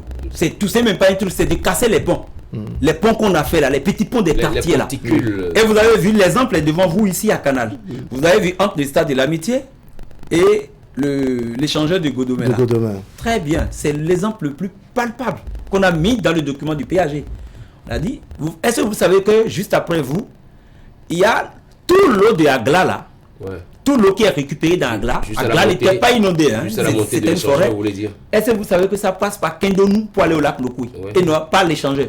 Non, avant la montée de l'échangeur ou c'est... Même avant la montée de l'échangeur. Quand vous allez sur Google Earth, même c'est encore là, ça ne ment pas. D'accord. Vous allez voir que le parcours normal de l'eau, c'est ça qui est devant vous là. Et ça passe par Kendonu là. Il y a des endroits là, vous voyez que ça fait des creux. C'est au fait des passages d'eau naturels. Quand ils ont voulu faire la route là, ils n'ont pas prévu le passage de l'eau. C'est ça qui a créé les plus grandes inondations à Omé et à Gla. Or l'eau voulait aller où? Au lac Nokui. C'est ça. Quand les Chinois sont arrivés, ils n'ont pas le temps, tous les régimes sont pressés. Ils ont créé l'échangeur et au lieu de créer le plus grand ouvrage comme le chenal de Dantopa, qui va faire vider toute l'eau de Agla pour aller au lac Lokwe, vous voyez ce qu'ils ont fait? Un canal de 12 mètres de profondeur, c'est bon, même jusqu'à 80 mètres, mais ils ont bétonné. Ça ne permet même pas de ramasser l'eau là, de bien drainer toute l'eau de Agla pour aller là. Donc voilà un peu le phénomène. Maintenant, quand on a bloqué le passage de l'eau, par exemple à Kendonu, vous voyez, Kendonu, non, c'est venu, ça dit même, à vouloir construire le stade de l'Amitié, ils ont ramené du gravier. C'est ça, Kendonu, et ils ont fermé le marécage, le passage de l'eau. Et ça a donné un quartier ferme. En réalité, on devait maintenant ouvrir le passage de l'eau pour permettre aux gens de Kendonu et de Agla de ne pas être inondés en période de crue. Donc, voilà un peu les phénomènes simples. C'est un problème purement de cadre. Quand les gens montent les projets de BTP, les projets de, comment on appelle, les ponts et chaussées, ils n'associent pas la lecture du paysage, l'histoire du paysage avant de s'enfoncer. Actuellement, c'est en cours. Ils sont en train de créer des bassins. Vous voyez, c'est dangereux. On ne veut pas faire de production électrique. On ne peut pas créer des bassins sur des cours d'eau dont on ne maîtrise pas les données hydrologiques. C'est des cours d'eau en réalité. Par exemple, si je donne l'exemple de la cité Rohiro, elle a été déposée sur un cours d'eau qui vient de Togouin. Mais la suite n'existe plus. Ils ont transformé ça en canal P qui passe par Carrefour qui est devenu bassin territoire là, quoi. Vous voyez le canal P de Ouihor, il y a un canal P bétonné. Carrefour la mort, Carrefour la ville. Voilà, très bien. Est-ce que vous voyez que c'est laconique, c'est cet ouvrage? Parce que c'est l'eau qui vient de Togouin qui passe par là pour aller au lac Nokoué. Est-ce que vous êtes sûr que ce petit canal-là peut drainer toutes les eaux qui vont même tomber sur le territoire pour aller au lac Nokoué? Donc c'est là où ils ont pêché. C'est une question d'ouvrage, de dimensionnement. C'est pour ça qu'on leur dit de reprendre la lecture du paysage qui est sur Google F et de comprendre l'itinéraire de l'eau et de voir là où on a fait des erreurs, de sauter les verrous. Là où vous avez parlé de Vossa, par exemple, les gens de Vossa n'étaient pas, Fifadi même à Vossa, quelque part là, n'étaient pas inondés. Ils étaient sur des crêtes. C'est ça, les Kota, Vossa, et Kodi. Il y a Vossa, Kodi, mais attention, dans les années 87, 88 par là, pourquoi Vossa était inondé en période de crue. Pourquoi? Parce que il y a eu déjà le blocage du canal P, Carrefour, la ville. Il y avait déjà eu le blocage de l'eau là, et toutes les eaux qui tombent à Fifadi n'évoluent plus parce que ils ont laissé le cadastre venir s'installer sur les utois même. Vous voyez Vossa là, c'est la grande chute de l'eau pour aller au lac Nokoué. Mais vous avez vu par exemple ce que les gens ont fait en 2016. Ils ont mis un déversoir là, c'est-à-dire ils ont barré la route de l'eau, comme si on veut produire de l'électricité. Et ils ont dit ils vont créer bassin. On ne peut pas créer bassin dans une ville qui est déjà inondée. Et le bassin là bloque maintenant le passage de l'eau. C'est un bassin qu'il faut activer manuellement. Ils n'ont recruté personne pour le faire. L'eau est saumâtre, donc salée. Tout le dispositif a rouillé, donc c'est même pas possible. C'est un ouvrage de 2016, hein, et les gens sont toujours là. Quel bassin? Le bassin de Fifadi là. Qui est à Vossa là. Oui. C'est un dispositif, c'est un véritable verrou. C'est le plus gros verrou qui fait même monter l'eau ça. À Cotonou actuellement. Parce que de ce verrou là, ça bloque non seulement le passage de l'eau, ça ne règle pas le problème, on ne fait rien avec le bassin. Et on a besoin plutôt que l'eau aille au lac Nokoué, pas que l'eau reste dans la ville. Mais pourquoi fait-on un bassin? Vous voyez, c'est là le problème. Un bassin, un ouvrage étanche qui bloque l'eau. Donc tout ça, c'est des réflexions qui n'aboutissent pas à la résolution du problème de l'inondation. Parce que ce bassin, par exemple, s'ils avaient bien fait la lecture du paysage, ils n'allaient pas le faire. Parce que l'eau, c'est pas là que ça rentre, même dans le lac Nokoué, toute l'eau de Cotonou, en fait. Voilà. Donc, voilà un peu les problèmes techniques qu'il y a. Ce n'est pas les populations d'abord, c'est plutôt un problème de cadre et un problème d'avoir le courage de restaurer le parcours naturel de l'eau. Alors, Herman Agnebosso, ça va, vous n'êtes pas technicien, mais on peut dire que le mal est déjà fait. Qu'est-ce qui est faisable à l'heure actuelle, en attendant qu'on retourne à Alfred Rougnon, le temps qu'il souffle un peu? Comment vous envisagez, je dirais, le futur de la ville de Cotonou, par exemple? Non, je pense que ce qui est faisable, c'est on décide de fermer les yeux et on va assister à des inondations à n'en point finir. Ou alors on ouvre les yeux, on restaure le parcours de l'eau comme il a dit, et on sait que, bon, on a réglé pour une fois pour de bon. Vous êtes sarcastique. Non, je pense que c'est triste de savoir que nous avons des cadres dans ce pays, mais qui ne travaillent que pour eux-mêmes en fait. Parce qu'on ne conçoit pas qu'aujourd'hui, c'est vrai que nous ne sommes pas si jeunes que ça. Nous avons grandi à Gotikon, Vaudier, on a connu tous ces quartiers-là, Saint-Rita. C'est surprenant de constater que les endroits qui étaient vraiment étanches, dans Cotonou, sont devenus inondés aujourd'hui. Par le fait de qui? Par le fait de le cadre que Kérékou avait qualifié je ne veux pas dire ce qu'ils sont, mais bon, je pense qu'il faut on a dit rupture. Que la rupture puisse reprendre et aller demander à ces messieurs qui ont encore à cœur de restaurer ce que Cotonou est, ce que le Bénin est. Parce que justement, les mêmes phénomènes se produisent dans d'autres villes. Je l'ai dit, ça se produit dans d'autres villes où on essaie de faire des ponticules, des ponceaux, des pontignons, parce que juste on a gagné marché. Et résultat, les endroits qui n'étaient jamais inondés sont inondés aujourd'hui. Donc je pense qu'il faut se réveiller un peu plus tôt pour éviter que le phénomène de Cotonou se répète ailleurs dans les villes que vous citez tout à l'heure. Oui, Assiomo Kanya, vous voulez dire que... Vous voyez l'étoile rouge par exemple. Il me semble que ça devait être un exutoire vers le lac Nokoué. Parce qu'avant, le monument là n'était pas là. Exactement. Pour quitter Carrefour 16 ampoules à Bedromede, pour venir à au niveau de Saint-Jean, qu'on appelait Saint-Jean-Bagoudo. Oui. C'était des bas-fonds. C'est bien dit Bagoudo. C'est pour ça qu'on a dit Bagoudo. C'était des bas-fonds. Le ciné au Père Loua, s'est installé, on l'a construit, même la maison du peuple de Cotonou 5 a été construite sur le passage de l'eau, parce que c'était des bas-fonds, et quand on était petit, on se hasardait pour aller voir les parents ou d'autres à Saint-Jean-Bagoudo. On ne prenait pas des sentiers. Et de chaque côté de ces sentiers-là, il y avait de l'eau, mais tout est fermé. C'est vrai, une ville, il faut la moderniser. Il y a une ville tunisienne construite au milieu d'un grand cours d'eau. C'est vrai, il faut le faire. Mais en même temps, vous ne verrez pas cette ville-là inondée, par exemple, alors que c'est construit au milieu d'un cours d'eau, d'un grand lac. Cotonou, c'est vrai, tout était bas-fond dans Cotonou. La ville s'arrêtait au niveau de Saint-Jean. Quand on quittait Placodi et à Tikam et autres, là, la ville s'arrêtait au niveau de l'Étoile Rouge qu'on appelait Saint-Jean-Bagoudo, et l'ancien directeur du CEG, Begame Détienne, disait, parce que il disait que Cotonou s'arrêtait à ce niveau-là. C'est vrai, il faut, quand il y a de l'espace, il faut les exploiter, mais il faut, comme disait Alfred Vouillon, il fallait faire des études, il fallait respecter certaines normes qui malheureusement on a fermé les yeux sur un certain nombre de choses. Oui, et il fallait faire des choses, faire des constructions qui n'empêchent pas la circulation, le drainage de l'eau vers le lac.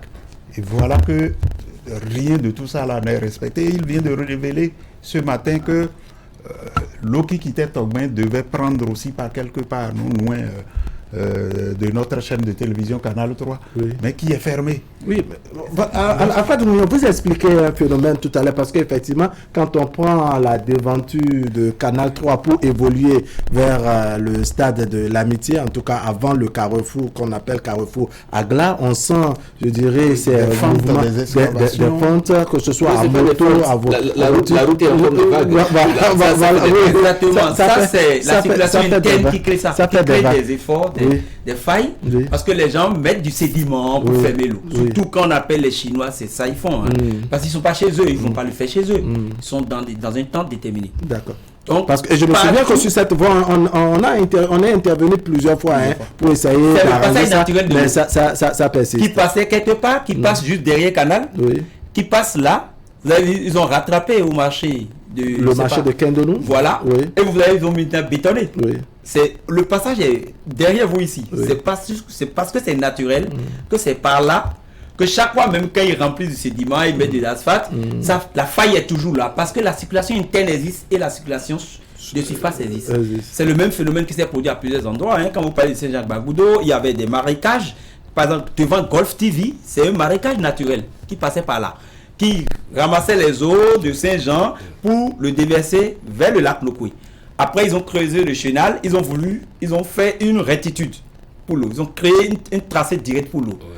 Mais ce canal, ce qui passe par Rendé, qu'on sort là. Exactement, et qui s'est bifurqué.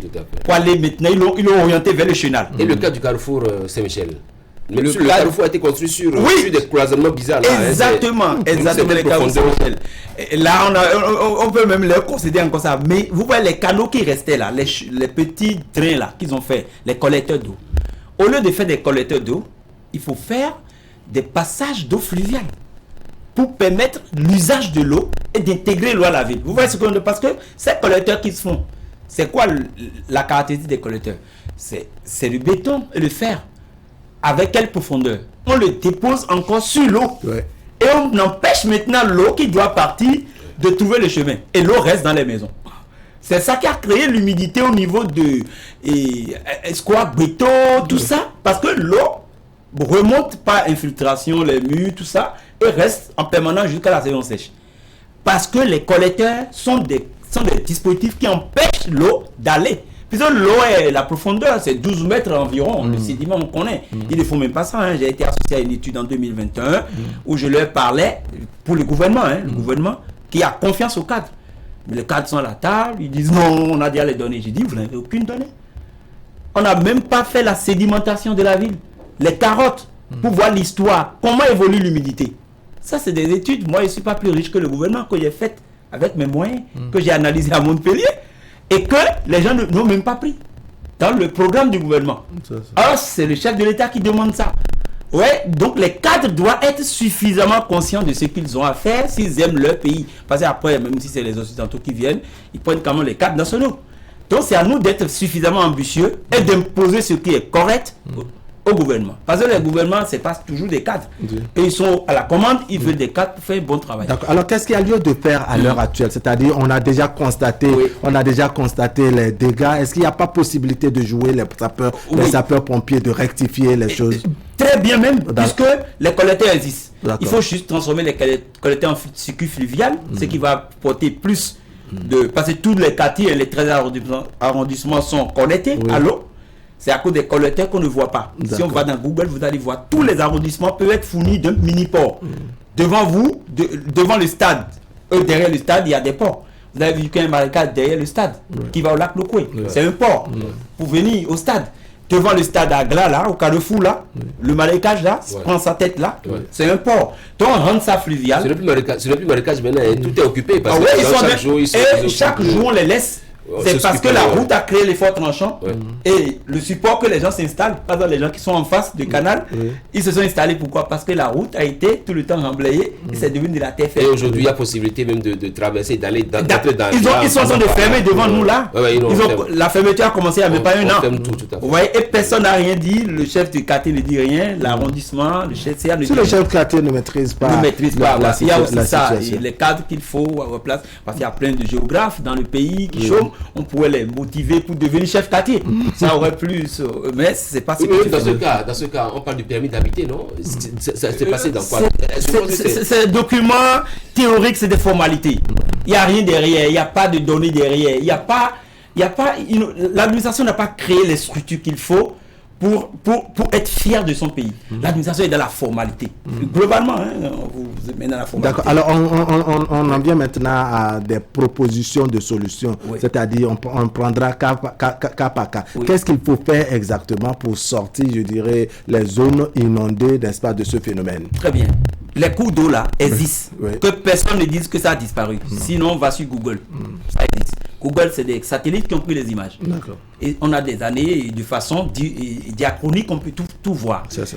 Les cours d'eau sont là. Les collecteurs, les cours d'eau qu'ils ont transformés en collecteurs, on les restaure. C'est notre agent. On en fait des circuits fluviaux. Et c'est ça, je disais, que ça apporte plus d'économie. On enlève le béton, c'est ça? On enlève les bétons, on recreuse. Parce que les bétons, c'est 1,70 m au plus. C'est même 70 cm des fois. Parce qu'on dit inondation, ça va créer des risques de noyade.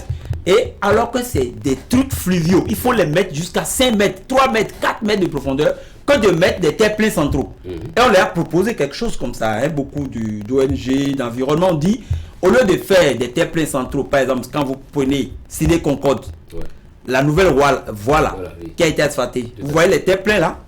Vous savez qu'il y avait des gros trucs de marécage, c'était des mangroves. Au lieu de faire un terre-plein central bétonné, il faut faire plutôt un parcours d'eau centrale qui va se raccorder au lac Moukwé, permettre aux gens d'aller à Porto-Novo avec des bateaux-mouches. Vous voyez? C'est ça, parce que plus on crée de passages pour l'eau, plus on vide les maisons, plus zéro inondation, sans tapage. Et plus de moustiques en désordre. Parce que l'eau qui circule, où on circule là-dessus, il n'y a pas de risque de moustiques, les larves ne se grandissent pas, l'eau est entretenue, les bateaux circulent, les petits bateaux mouches là, vous voyez les bateaux de plaisance. Quelqu'un vient de sortir un vélo encore qu'on avait fait, fabriqué aussi en 2016. Vous voyez? Et ça crée du tourisme, ça crée de l'activité, au lieu de mettre tout le monde sur l'asphalte avec des émigrants. Il y a des petites embarcations qui peuvent marcher comme à Gambier. Parce que Cotonou doit être construit à l'image de Gambier, au fait. Parce qu'il y a le phénomène, le plus grand phénomène qui vient, la fonte des eaux, la fonte des glaciers là, mais la mer va reprendre sa place. Et on n'a pas oublié de quitter Cotonou. Un jour, la mer va reprendre sa place. Cotonou, c'est la mer, c'est un fond de mer. Donc, pour prédire même ça, prévenir, anticiper, c'est même bien maintenant de restaurer les cours d'eau, de les rendre économiques et apprendre déjà aux gens de Cotonou à vivre avec l'eau d'une manière ou d'une autre. Pas que tout le monde soit sur pilotis, c'est pas la meilleure, mais sur flotteur. Et si on épargne, on restaure les cours d'eau, vous avez vu que quand il y aura la montée des eaux, la mer va remonter plutôt les interstices de cours d'eau qu'on a restaurés. Que la mer ne pourra pas monter les collecteurs. Les collecteurs sont trop hauts. La preuve est qu'on dit aujourd'hui que le pôle le plus bas de Cotonou, c'est au lac Nokoué. C'est pour ça qu'on dit que le Cotonou est plus bas que la mer. La mer est plus haute que le lac Nokoué. Le lac Nokoué est très profond. C'est ça. Donc, pour nous aujourd'hui, c'est de rester, avoir le courage de quitter un peu l'asphalte et les pavés et de créer des circuits de transport avec les canaux là. Et c'est faisable. C'est faisable et très moins cher même. Ce n'est pas un investissement pour bloquer, pour créer des bassins. Non. Et ça crée d'activités économiques. Si vous quittez ici, vous n'êtes pas obligé de quitter le canal pour prendre forcément votre voiture. Vous prenez un bateau mouche devant là. Ça, c'est des ports de plaisance. Et vous allez chez vous. Et vous savez, ça réduit plus les distances. Parce que quand vous prenez Cotonou-Porto Novo, est-ce que vous savez que c'est 17 minutes par la voie d'eau?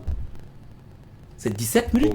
Cotonou-Porto Novo. Pour venir à Ladji, de Porto Novo à Ladji, c'est 13 minutes. On l'a fait, je l'ai fait 10 fois. C'est 13 minutes avec les vedettes qui sont là actuellement. Donc, c'est le plus économique et c'est le plus, parce que Cotonou est sur l'eau, c'est une mangrove, c'est ce qui va apporter plus d'économie, de pisciculture, de nous donner plus de conscience par exemple pour le développement halieutique, comme ça se fait. Et l'université d'Agro-Incalavi peut être bien désenclavée. C'est au bord du lac Nokoué, mais vous n'avez pas l'impression que c'est au bord du lac Nokoué. C'est ça. Ouais, vous avez l'impression que c'est au bord d'une voie inter-État. Alors que l'université devait être intégrée au lac Nokoué. Et les gens, au lieu, les étudiants de Agblan-Gandan, vous voyez, Agblan-Gandan, Zobo, qui sont des fils de pêcheurs, sont bien obligés d'aller prendre le bus pour aller au campus, alors qu'ils sont juste en face du campus, 3 minutes, 4 minutes. Ouais, on n'a pas développé, on n'a pas permis à Cotonou de s'exprimer au fait. Cotonou ne peut s'exprimer que par l'eau. Et c'est ça, la restauration des cours d'eau. Il faut comprendre la ligne et les retracer, les restaurer, creuser. Ils ont beaucoup de machines maintenant, le gouvernement a beaucoup investi, les trucs de dragage, et savoir draguer pour ne pas tout décaper non plus. Parce qu'il y a une reconstruction du paysage, par exemple, c'est devant vous qu'il y a les gîtes de chats sauvages. Les derniers chats sauvages de Cotonou sont là. Donc, il ne faut pas draguer en désordre, il faut restaurer et intégrer les journalistes de Canal 3 ont comme voisins les chats sauvages.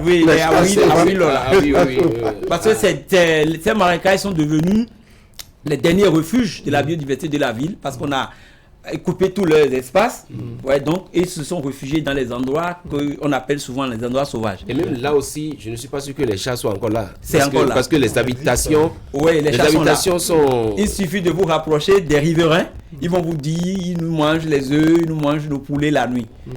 Il suffit de vous rapprocher d'eux. Mais avec les programmes actuels de transformation des marais, marécages en bassin, tout ça, ça va exploser toute cette biodiversité qu'on aurait pu utiliser pour faire de l'écotourisme, pour révéler vraiment le Bénin. C'est autour de ça qu'on crée la dynamique du tourisme. À Paris, c'est ça, et c'est toujours autour de la faune que le tourisme est développé. Mais vous allez constater que les grandes villes qu'on veut tricher, comme Paris, ils ont la Seine, elle est toujours maintenue, bien entretenue et profonde, ça crée plein de touristes, 6 000 emplois. Vous voyez, et c'est autour de l'eau là qu'on peut faire ça, effectivement. Et toutes les communes du Grand Nokoué sont réunies par l'eau. Le lac Nokoué est au milieu. Et le chef de l'État a une belle vision de ça. Il parle du Grand Nokoué. C'est sous ce gouvernement-là que j'ai beaucoup entendu parler de ça. Et c'est le moment d'arrêter avec les bassins, les cloisonnements des coups d'eau. Parce qu'actuellement, le cloisonnement continue. Ils ont cloisonné tous les coups d'eau. Les ouvriers, jusqu'à Togouin, les ouvriers à travers la ville, de Bégamé à Dantokpa, il faut que les gens ne soient pas obligés de prendre des médias ou voitures. Parce que le paysage naturel offre la possibilité de se transporter par l'eau. De gagner du temps. Mobilité du douce. D'accord. Non loin de l'échangeur de Godomaï, il se passe actuellement des travaux là. Est-ce que vous êtes associé à ça? Des travaux qui se font en bordure du collecteur X. Ce collecteur là même est contre nature, parce que le collecteur ne suit pas le cours d'eau naturel. Ils ont suivi le pilonnement de Akosombo. Oui. Ouais. C'est fou, hein. Akosombo est venu traverser un marécage. Les fils là qui sont venus du Ghana. Et ils ne regardent pas le paysage, ils regardent que c'est Akosombo. La mairie a mis canal Ins. Ça n'a rien à voir avec le cours d'eau. Ça ne réglera jamais le problème d'inondation d'Angla. Jamais, parce que le cours d'eau est là et c'est toujours là. Les gens sont autour. Vous voyez? Donc le collecteur vient traverser à 2 points le cours d'eau et tombe à Rome. Ça n'a pas de sens. Et vous voyez à Rome, là en même temps le FEM. Parce que l'envergure, c'est environ 700 mètres à Rome. Mais ils ont créé un pont de 29 mètres, on a vu. Sur 700 mètres de marécage, vous faites un pont de 29 mètres. Qui a bloqué? C'est un verrou au passage de l'eau. Et maintenant, on lui trouve un petit passage sous l'échangeur de Godomé. L'eau ne partira pas. L'eau va monter de tous les côtés. Ça va créer des bassins. Donc, c'est tout ce qu'il y a de naturel. Et aujourd'hui, vous avez vu, par exemple, entre le carrefour Djefa et Ekpe. Vous avez vu ce qu'ils ont fait, non? C'est un cours d'eau, c'est des presqu'îles, hein, les Djefa, tout ça, les Ekpe, c'est des presqu'îles, c'est des îles qui ont été asséchées, mais l'eau est toujours là. Tout à fait. Mais vous avez vu que l'entreprise, là, ils ont mis du pavé jusqu'à Ekpe. Ils ont mis 2 ponts. Alors que c'est un grand cours d'eau qui va jusqu'au Nigeria. Là maintenant, les gens vont s'installer au bord de ces voies pavées. C'est au fait le phénomène ça. Quand les gens vont commencer par s'installer pour créer des boutiques au bord de cette voie pavée, ils vont dire que les gens ont occupé l'eau. Alors qu'ils ont bien vu que le gouvernement a des ambitions nobles. Et au lieu de faire de gros ponts qui prennent l'eau là vient d'Agbalidame, c'est le lac Lokoué qui passe par là pour aller jusqu'à Sémé, Carrefour. Et ils ont barré. Là maintenant, ça va créer d'autres points d'inondation dans les quartiers parce que la population va s'installer. Ils vont voir les phénomènes de il n'y aura plus Djefa Agé, il y aura Djefa Simé désormais. Voilà, merci. Donc voilà un peu comment les entreprises de BTP nous créent d'énormes problèmes à cause des histoires de sédiments, de ciment et de consorts. Donc bientôt 5 ans, 10 ans, vous allez voir les phénomènes qui va se passer là. Alors, Assimo Kanyassion, pour vous qui êtes allé sur le terrain, vous avez vu la situation. Apparemment, il y a une forme de solution à ces populations. Si on s'en tient aux explications de Alfred Mounion, il y a possibilité, je dirais, de soulager ces populations. Possibilité de soulager les populations, c'est de faire ce qu'il est en train de proposer Alfred Mounion, ou carrément d'évacuer ces endroits-là. Maintenant, est-ce qu'on peut encore les évacuer alors que les gens ont eu le temps de s'y installer, des gens sont nés là, des gens ont construit des immeubles là. Ils vont certainement réclamer, je dirais, des dédommagements. Des dédommagements et il faut les envoyer. Des relogements. Des relogements, il faut les envoyer où. Donc, le problème tel qu'il le soulignait tantôt, c'est de rouvrir ces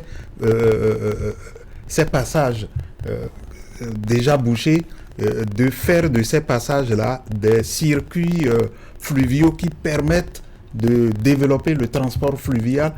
Quand je prends par exemple l'échangeur de Godomé, quand vous êtes sous l'échangeur, vous voyez vraiment le circuit qui vient de Togben, qui prend par là et qui rejoint le lac Nokoué. Ça veut dire qu'on peut creuser du moins davantage pour faire de ça une voie de circulation fluviale. Et aussi c'est qu'il faut amener les populations à ne pas jeter les déchets solides au niveau de ces cours d'eau là, parce que ça contribue à boucher davantage la circulation de l'eau. Quand vous allez par exemple au niveau du pont de Fifadi, vous voyez toutes sortes de déchets déversés dans ce circuit d'eau-là, qui empêche l'eau de circuler, et des populations avec l'appui de l'ONG Agir qui, 1 ou 2 fois l'an, essayent de curer ce passage-là. D'accord. Alors, une petite question très rapidement, M. Alfred Mounion. Quel sens vous donnez, n'est-ce pas, au collecteur, ou bien le grand caniveau, c'est comme ça on appelle ça, le collecteur au niveau du cinéma au Péoloua, qui évolue, je crois, avec Bedjuro Médé, vers 16 ampoules, je crois. Oui. Jusqu'à Saint-Cécile. Oui, voilà. Ça sert à quoi concrètement? Ça ne sert à rien parce que c'est du béton déversé sur l'eau pour bloquer l'eau. Il faut creuser davantage. C'était un marécage c'est à cause de l'étoile rouge, ce qu'ils ont organisé à l'étoile rouge là, qui a tout bouleversé. Ils n'ont plus la lecture du paysage, géographique du paysage. Donc, il faut restaurer. Là, par exemple, pour mettre un débarcadère devant Okweloua. et rendre ça fluvial. Vous voyez, ça tombe directement à Saint-Cécile. Et ça va, et c'est le lac Loko qui rentre dedans maintenant. Quand ça monte, vous avez remarqué, non? Et ça inonde même la voie pavée qui devient impraticable.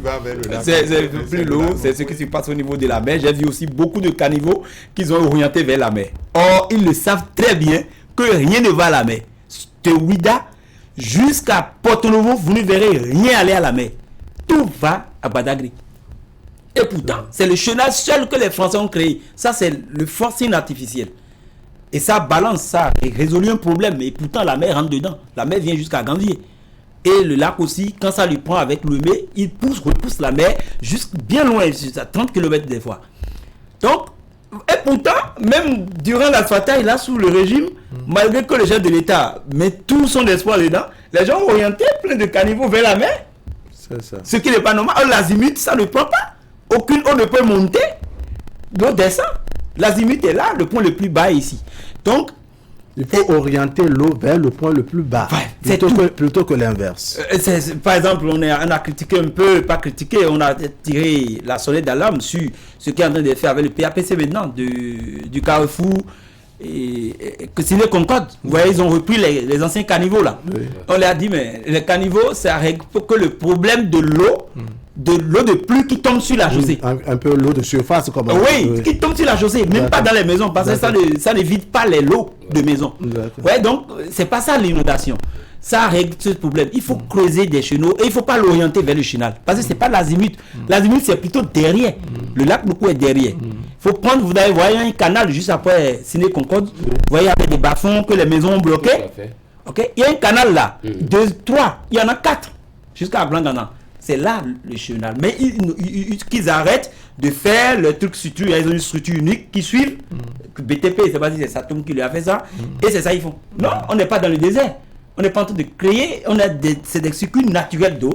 Il faut les restaurer, les creuser. Il y avait eu de la sédimentation, il y avait la boue, les déchets. Vous voyez, pendant, quand même, on est à Cotonou, maintenant, ça fait 150 ans. Vous voyez, on a déposé, on n'a pas entretenu. Donc, ça crée de la sédimentation, il faut les enlever. Et voici à la vie dedans, protéger un peu la vie avec des îles, c'est ce qu'on leur a proposé. Et reprendre l'activité économique fluviale. Allez, et ça évite les casses. Ça évite les casses parce que si on suit les circuits naturels d'eau, on a fait le travail avec les Français, la fois dernière qui était là avec le gouvernement. On a remarqué qu'il y a pratiquement 0 personne sur la route de l'eau. Mais quand les cadres veulent commencer ce projet, ils veulent toujours dire de dégager des quartiers. Vous voyez, c'est des incidences financières inutiles. Alors que les cours d'eau naturels sont là, il suffit de les restaurer et le point d'inondation est réglé. Un dernier tour de table, Emmanuel Niambosso. Moi, je veux bien savoir si Alfred Kounou a été associé ou vous avez un peu vu le travail qui se fait entre Tofo et puis le Koufo. Parce que là-bas, il y a beaucoup d'ouvrages d'assainissement qui sont construits de Tofo jusque dans le Koufo. Oui, j'ai été visité une seule fois. Et je n'ai pas écrit sur ça, parce que je ne suis pas associé à un journal. J'ai écrit juste sur les réseaux sociaux, parce que je n'ai pas aimé la manière dont les ouvrages de franchissement sont en train d'être faits. Les gens sont hostiles à l'envergure des cours d'eau naturels. Ça ne se fait nulle part au monde. Vous voyez, il y a des cours d'eau naturels, c'est partout. Hein. Vous voyez aussi entre Agome et Calavi, maintenant vers les Ouedo là, ils ont fait des nouvelles routes. Mais à tous les niveaux, ils ont fermé le cours d'eau. Alors c'est ces cours d'eau là qui amenaient toutes les eaux pluviales du continent, Toribo, Sito et consorts, pour les déposer au niveau du Djou, qui part du lac Toho pour Kodomé. Ouais, ça va créer d'autres problèmes. Moi, un pont, c'est chez nous, c'est notre argent. On fait le pont de telle manière que ça respecte le parcours naturel de l'eau. C'est-à-dire non négociable. C'est déjà ça le principe. Et on prédit à l'avenir qu'on peut rendre fluvial le truc. Donc on le fait de telle manière à ce que les embarcations passent. D'accord. Voilà. Allez, le temps passe vite. Votre mot de conclusion très rapidement, Alfred Brouillon. Mon mot de conclusion est qu'on aille toujours dans l'intelligence citoyenne parce que l'intelligence n'est pas dans les gens qu'on a sélectionnés. L'intelligence, c'est dans le peuple.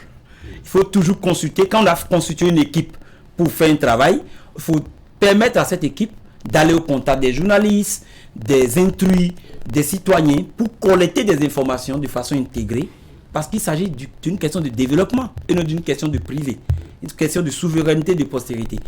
Comme ça, les gens vont amener les idées à la table, même s'ils ne sont pas payés, ça va apporter un gain pour le développement et ça va aider le chef de l'État à avoir des ouvrages authentiques de qualité qui vont durer dans le temps. Parce que chaque fois, on a l'impression que pour chaque régime, l'autre est plus intelligent pour venir casser l'autre.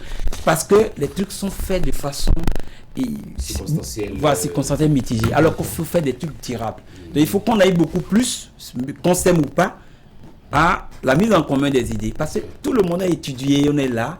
Il faut vraiment appeler les gens. J'ai aimé ce que le gouvernement a fait. J'ai été associé à plein de travaux. Même si vous n'avez pas été... Ah ouais, même s'il n'y a pas l'argent dedans. Et j'ai donné parce que je dis, compte tenu de mon argent que je vais prendre, je ne vais pas bloquer le développement. Non, donc je donne quand même ce que contribution en tant que citoyen. D'accord. Alfred Rougnon, n'est-ce pas? Merci beaucoup. Merci pour votre... L'autre, c'est que ces contributions soient prises également en compte. Et là, ce n'est pas pris en compte. Ce qui est dans le PAG, là, ce qu'on a écrit pour le PAG2 n'est pas pris en compte. N'est pas pris en compte. D'accord. Alfred Rougnon, merci beaucoup. Président de l'ONG AGI, Agence de gestion intégrée des ressources. Merci beaucoup. Emmanuel Bossou, merci beaucoup. Mesdames, Messieurs, ce serait tout pour aujourd'hui. Merci de nous avoir suivis. L'information continue sur Canal 3 Bénin. On va s'accompagner et se dire au revoir avec la revue de presse.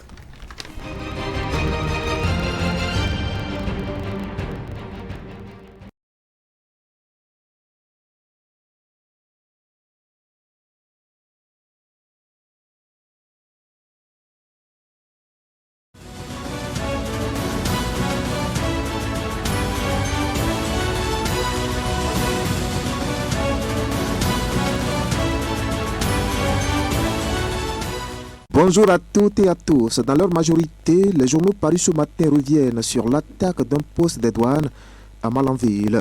Attaque qui a fait 2 morts et mes confrères publient les observations du gouvernement selon lesquelles cette attaque ne saurait être qualifiée de terroriste. Attaque meurtrière d'un poste des douanes à Malanville, titre l'autre quotidien. Wilfried Léandre Humbedji écarte la thèse d'attaque terroriste. Tout comme l'autre quotidien, les quotidiens Fraternité et le Matinal dressent dans leur colonne les propos du porte-parole de l'exécutif qui dit, citation, « Je ne puis affirmer qu'il y a eu une nouvelle attaque terroriste. Ce que l'on sait précisément à l'heure où je vous parle, c'est qu'il y a eu une action qui s'apparente à celle de délinquants armés qui, à l'aide de couteaux, ont essayé de s'en prendre à un poste de douane. Vous savez que la douane est à la collecte des ressources, des taxes au cordon douanier pour favoriser une meilleure mobilisation des ressources financières pour la mise en œuvre du programme du gouvernement. » Fin de citation.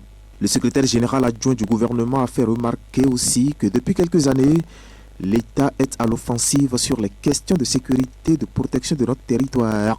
Une proactivité qui, a-t-il ajouté, montre combien le gouvernement est conscient de la question sécuritaire. Le Bénin est aujourd'hui remarqué par la garantie de la sécurité des citoyens, des personnes et des biens de façon générale, a conclu Wilfried Léandre Humbedji. De l'insécurité à l'aménagement paysager, le quotidien Fraternité consacre son gros titre à la réalisation en urgence de la première phase des travaux d'alimentation en énergie électrique de la route des pêches. Selon le journal, l'éclairage sur la route des pêches sera chose acquise d'ici 1 an et c'est l'une des décisions issues du Conseil des ministres en sa séance d'hier mercredi. Et le contenu du communiqué issu de ce conclave des membres du gouvernement dit que l'exécution des travaux vise à satisfaire les besoins en énergie électrique des complexes hôteliers, touristiques, sanitaires et sportifs prévus sur cette portion de route ainsi que pour alimenter les populations environnantes en électricité. Route des pêches, la lumière arrive, charme et sécurité renforcés, semble se réjouir le quotidien Fraternité pour lequel cette disposition de choix peut permettre aux partenaires techniques et financiers d'adopter la destination Bénin. Car en plus du charme apporté par la lumière rendue disponible dans la zone concernée, c'est la sécurité qui est forcément renforcée. Le Bénin révélé est en marche, semble s'exclamer le canard de Ménotin. En politique, le journal L'Autre Vision s'intéresse à la démission d'Étienne Videgla du bloc républicain.